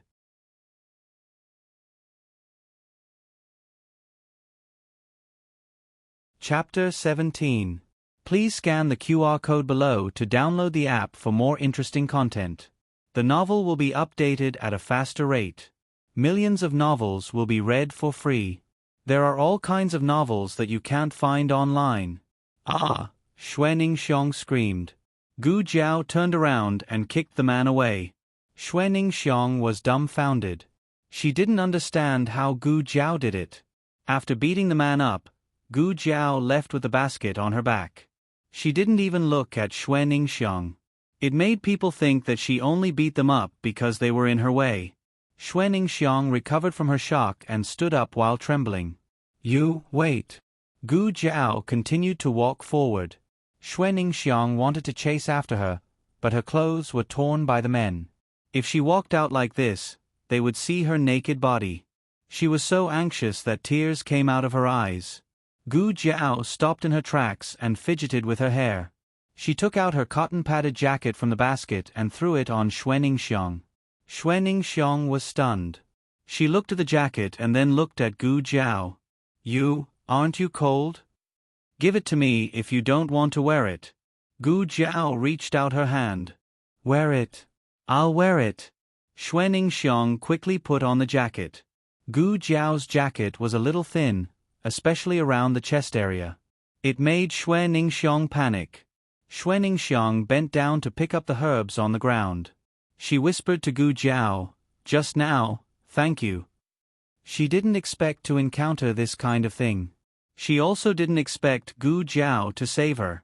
Her feelings were a little complicated, but no matter what, her gratitude came from the bottom of her heart. It was also at this moment that she was sure that Gu Jiao was different from before. Are you not stupid anymore?" she asked cautiously. Gu Jiao didn't answer her. She's still a fool. Otherwise, why would she save him? He had bullied her in the past. Gu Jiao. Suddenly, Xue Ningxiang saw blood dripping from Gu Jiao's left hand. "You're injured." Gu Jiao said indifferently, "It's not my blood." She wasn't lying. It really wasn't hers. However, she thought of something and wiped the blood off with a handkerchief. Xue Ningxiang turned around and looked at the 4 bastards on the ground. They didn't bleed, so where did the blood on this girl's hand come from? What was she doing just now? The 2 of them left the alley. Gu Jiao looked at the sky. Xue Ningxiang suddenly grabbed her sleeve and looked at her pitifully. Can I go back to the village with you?" Gu Jiao frowned. She didn't want to go back to the village. Xue Ningxiang felt that it was reasonable for Gu Jiao to refuse. After all, she didn't have a good relationship with Gu Jiao. Gu Jiao had saved her because they were from the same village. There was no need for her to take her back to the village. Xue Ningxiang silently withdrew her hand. Gu Jiao said indifferently, "I have to go to the academy first." Xue Ningxiang's eyes lit up. She raised her head and asked, "Can I go with you?" Gu Jiao didn't say anything. She turned around and walked towards the east of the town. Xue Ningxiang tried to follow her. When she saw that Gu Jiao didn't chase her away, she was happy and followed her. Xue Ningxiang had her feet bound. Women with bound feet walked slowly. Gu Jiao scratched her head in annoyance, but she still stopped and waited for her. When the 2 of them arrived at the academy, classes had just ended. Xiao Lulang walked out with his bag of books. He was stunned when he saw Gu Jiao in the alley across from him. He walked over with a normal expression and asked, "Are you also nearby today?" "Yes." Gu Jiao answered vaguely. Xue Ningxiang was shocked. The distance from the market to here was at least 7 or 8 li. This. How could this be called nearby? Xiao Lulang finally saw Xue Ningxiang beside Gu Jiao. A trace of surprise flashed through Xiao Liulong's eyes. No matter how hard he racked his brains, he couldn't figure out how the 2 of them were together. Furthermore, Xue Ningxiang was wearing Gu Jiao's clothes. Second Uncle Luo's ox cart was already waiting in the alley. He had told him in the morning to pick them up at 5 in the morning. The 3 of them got on the ox cart. Gu Jiao sat in the middle of the 2 of them.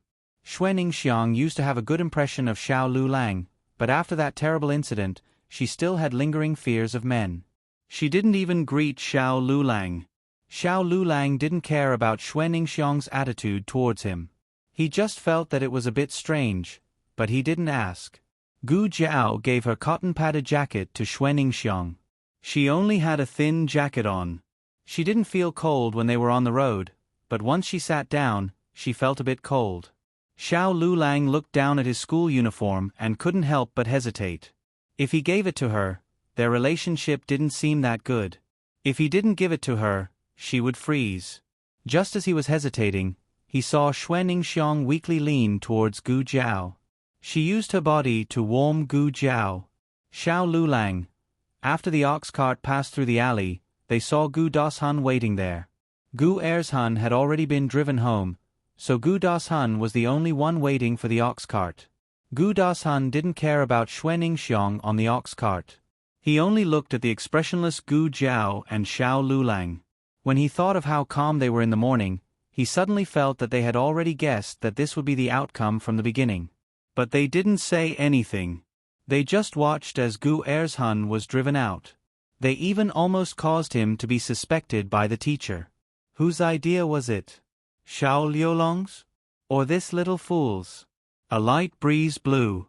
Gu Jiao gently parted the hair covering her face. She didn't mind revealing the birthmark on her face. Gu Dashun had never seen Gu Jiao like this before. No, he had actually seen it before. It was on the morning of the exam. She had pulled him down from the ox cart. At that time, she was just as calm as she was now. But at that time, he was in a fit of anger and didn't notice. What exactly happened to this little fool? She suddenly changed her personality. She suddenly stopped coming to the Gu residence for meals and suddenly got along with Xiao Lulang. Are you thirsty? Xuanning took off the water bag from her waist and handed it to Gu Jiao. Even widow Shui, who always didn't get along with her, became her friend? Gu Dashun frowned deeply.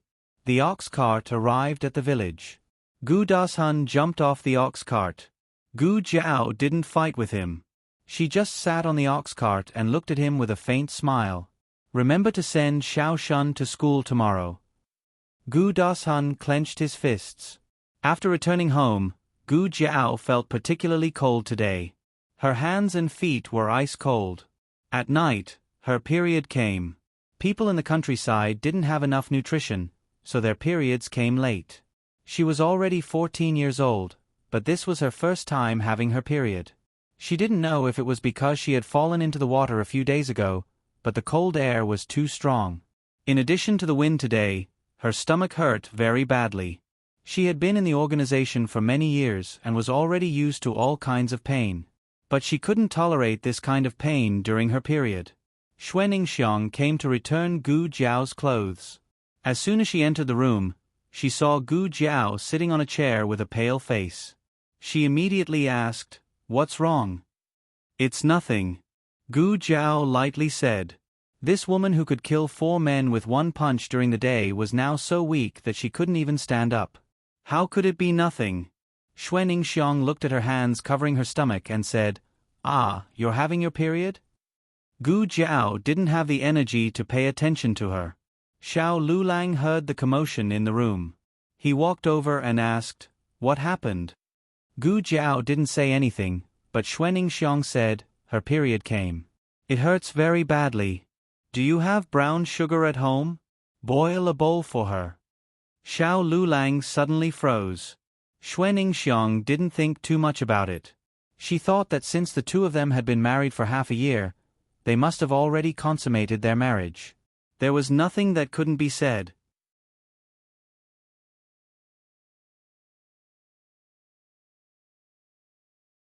Chapter 18. The latest chapter of this book is not finished yet. For more exciting content, please scan the QR code below to download the app. The novel will be updated even faster. Millions of novels will be read for free. There are all kinds of novels that can't be found online. Xiao Lulang awkwardly went out. There was no brown sugar at home, and the market was closed at this time. If he wanted brown sugar, he could only borrow it from someone else's house. Xiao Lulang never borrowed anything from others, let alone the brown sugar that women drank when they had their period. He stood under the eaves and his cheeks were a bit hot. But after taking a few deep breaths, he still got up and went to the east side of the village. "Aunt Zhang." He knocked on the Zhang family's door. Aunt Zhang opened the door and saw him. She smiled and asked, "It's Lulang. It's so late." What's the matter? I came to borrow some brown sugar. Xiao Lulang pretended to be calm as he said. In the countryside, brown sugar was a rare thing. Most people didn't have it. Aunt Zhang's daughter-in-law had just given birth and was in confinement. Xiao Lulang heard her ask Uncle Luo to bring her brown sugar from the market. Why do you need brown sugar? Is the Gu girl pregnant? Aunt Zhang asked. Xiao Liulong's cheeks were hot again. No. Ah, then you're having your period? I didn't expect Lu Lang to be so caring. There were rumors in the village that the couple had gotten back together. Aunt Zhang was a bit skeptical at first, but now she believed it. Aunt Zhang went back to the house and filled a bowl with brown sugar for him. She joked, "It's a good thing that a woman has her period. It means that she'll be able to give birth to your baby soon." Xiao Lulang didn't know how he left. He brought the brown sugar water to Gu Jiao's room. Xue Ningxiang had already gone back. Gu Jiao was lying on the bed, feeling a bit weak. He walked into the room and put the brown sugar water on the table. "Drink it first. Call me if it's not enough." After he finished speaking, he turned around and left. Even though he walked very quickly, Gu Jiao's sharp eyes noticed that his ears had turned red. Gu Jiao chuckled and drank all the brown sugar water in the bowl. She didn't expect the brown sugar water to be so effective. Her body warmed up and she felt much more comfortable. She quickly fell asleep. That night, she had another dream. She dreamed that she woke up late the next day. Xiao Lulang went out alone and met Gu Xiaoshun at the entrance of the village. The two of them went to the academy together and entered the same class. Gu Xiaoshun was not a stingy person. He slept through the entire first morning of class and left a very bad impression on others. When it was time to split the dormitory, no one was willing to stay with him. Only Xiao Lulang stood up. The two of them were assigned to the westernmost dormitory. That room had been in disrepair for a long time. As soon as the two of them entered, the roof collapsed. Xiao Lulang was seriously injured and Gu Xiaoshun was also slightly injured. The next day, Gu Jiao really woke up late. Because of her previous experience, Gu Jiao was much calmer this time. Xiao Lulang wasn't there. He should have gone to school. She went to second Uncle Luo's house to ask. She learned that Xiao Lulang went to the academy with Gu Xiaoshun. She decided to go to the academy. Second Uncle Luo's ox cart went to town. She walked there and arrived at the academy at noon. Gu Xiaoshun was sleeping on the table until the students in front of him poked him with a pen. "Hey, it's time to eat." Gu Xiaoshun rubbed his eyes and sat up. "Ah, it's time to eat?" The surrounding students looked at the creases on his face from the books and all burst out laughing. Who in the class didn't know that Gu Xiaoshun got in through connections? He got in through the back door. It was just that no one expected this guy to be completely ignorant and incompetent. Even the worst class in Tianxiong Academy didn't have such a loafer. Everyone looked at Gu Xiaoshun with a trace of disapproval. Soon, their class teacher Zhang came over. Teacher Zhang said, "Today we'll be splitting the dormitories. 4 people to a room. You guys discuss among yourselves and then come to me to get your keys." There were 26 people in Earth Class B, which meant that each room would only have 2 people. Everyone quickly split up. Xiao Liulong's deskmate had 2 friends in the class who had known each other since childhood. He called Xiao Lulang along. Gu Xiaoshun's side was much more bumpy. No one was willing to share a room with him, so he was successfully left alone. There was also a student who had applied for leave yesterday and had just started school today. Because he didn't know everyone, he was also left alone. But it was obvious that this student also disliked Gu Xiaoshun. I don't want to share a room with him. Then I'll stay by myself. Gu Xiaoshun crossed his arms and looked up at the sky. Of course he couldn't stay by himself. That student who was left alone wouldn't want to stick to the wall and sleep, right? Xiao Lulang said indifferently, "I'll switch with you." That student was moved to tears and thanked him several times. He was just short of calling him dad. Gu Xiaoshun grinned. "Brother-in-law, you don't have to live with me. It's not that I don't want to live with you, I just feel that." Xiao Lulang took the keys from Teacher Zhang's hands and walked away expressionlessly. Gu Xiaoshun smacked his lips and followed reluctantly. All the good rooms had been picked, and the one that was left was the most remote one. The two of them carried their bags and walked forward. Halfway through, a servant ran over with sweat all over his forehead. "Which one of you is Xiao Lulang?" Xiao Lulang stopped and turned around to say to him, "I am." The servant panted, "Your family is here. She's waiting for you outside, saying that it's urgent.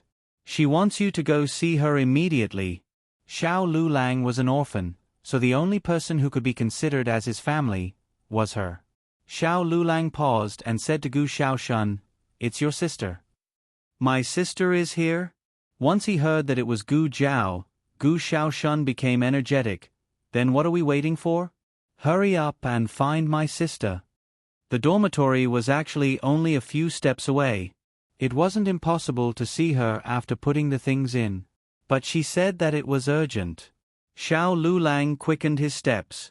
He carried his bag and walked with Gu Xiaoshun to the entrance of the academy.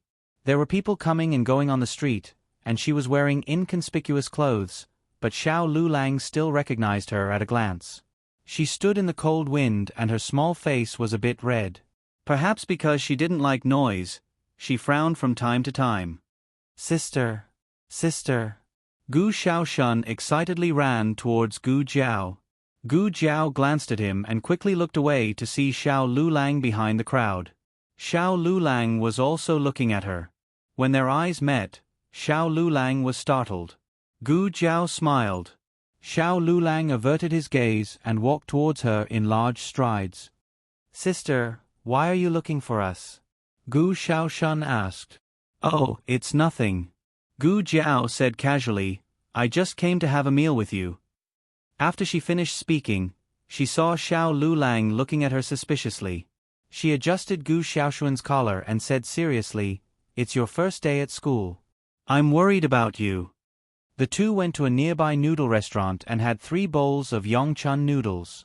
It was the same restaurant where Feng Lin took Xiao Lulang and Gu Jiao to eat last time. Xiao Lulang didn't enjoy the food very much. Gu Jiao said, "Isn't this noodles from your hometown? You don't like it? It's not as good as yours." These words came out of his mouth. After saying it, Xiao Lulang was stunned. Gu Jiao was also stunned for a moment. Then, she looked at him and smiled. "Okay, I'll cook for you tonight." Gu Xiaoshun had a big appetite. After he finished one bowl, he wanted to eat another bowl. But for some reason, he suddenly felt full. "What did I eat to make me full?" But you're tuning in to the Narrate and Escape YouTube channel. Don't forget to subscribe and join us on this journey to catch the most captivating stories.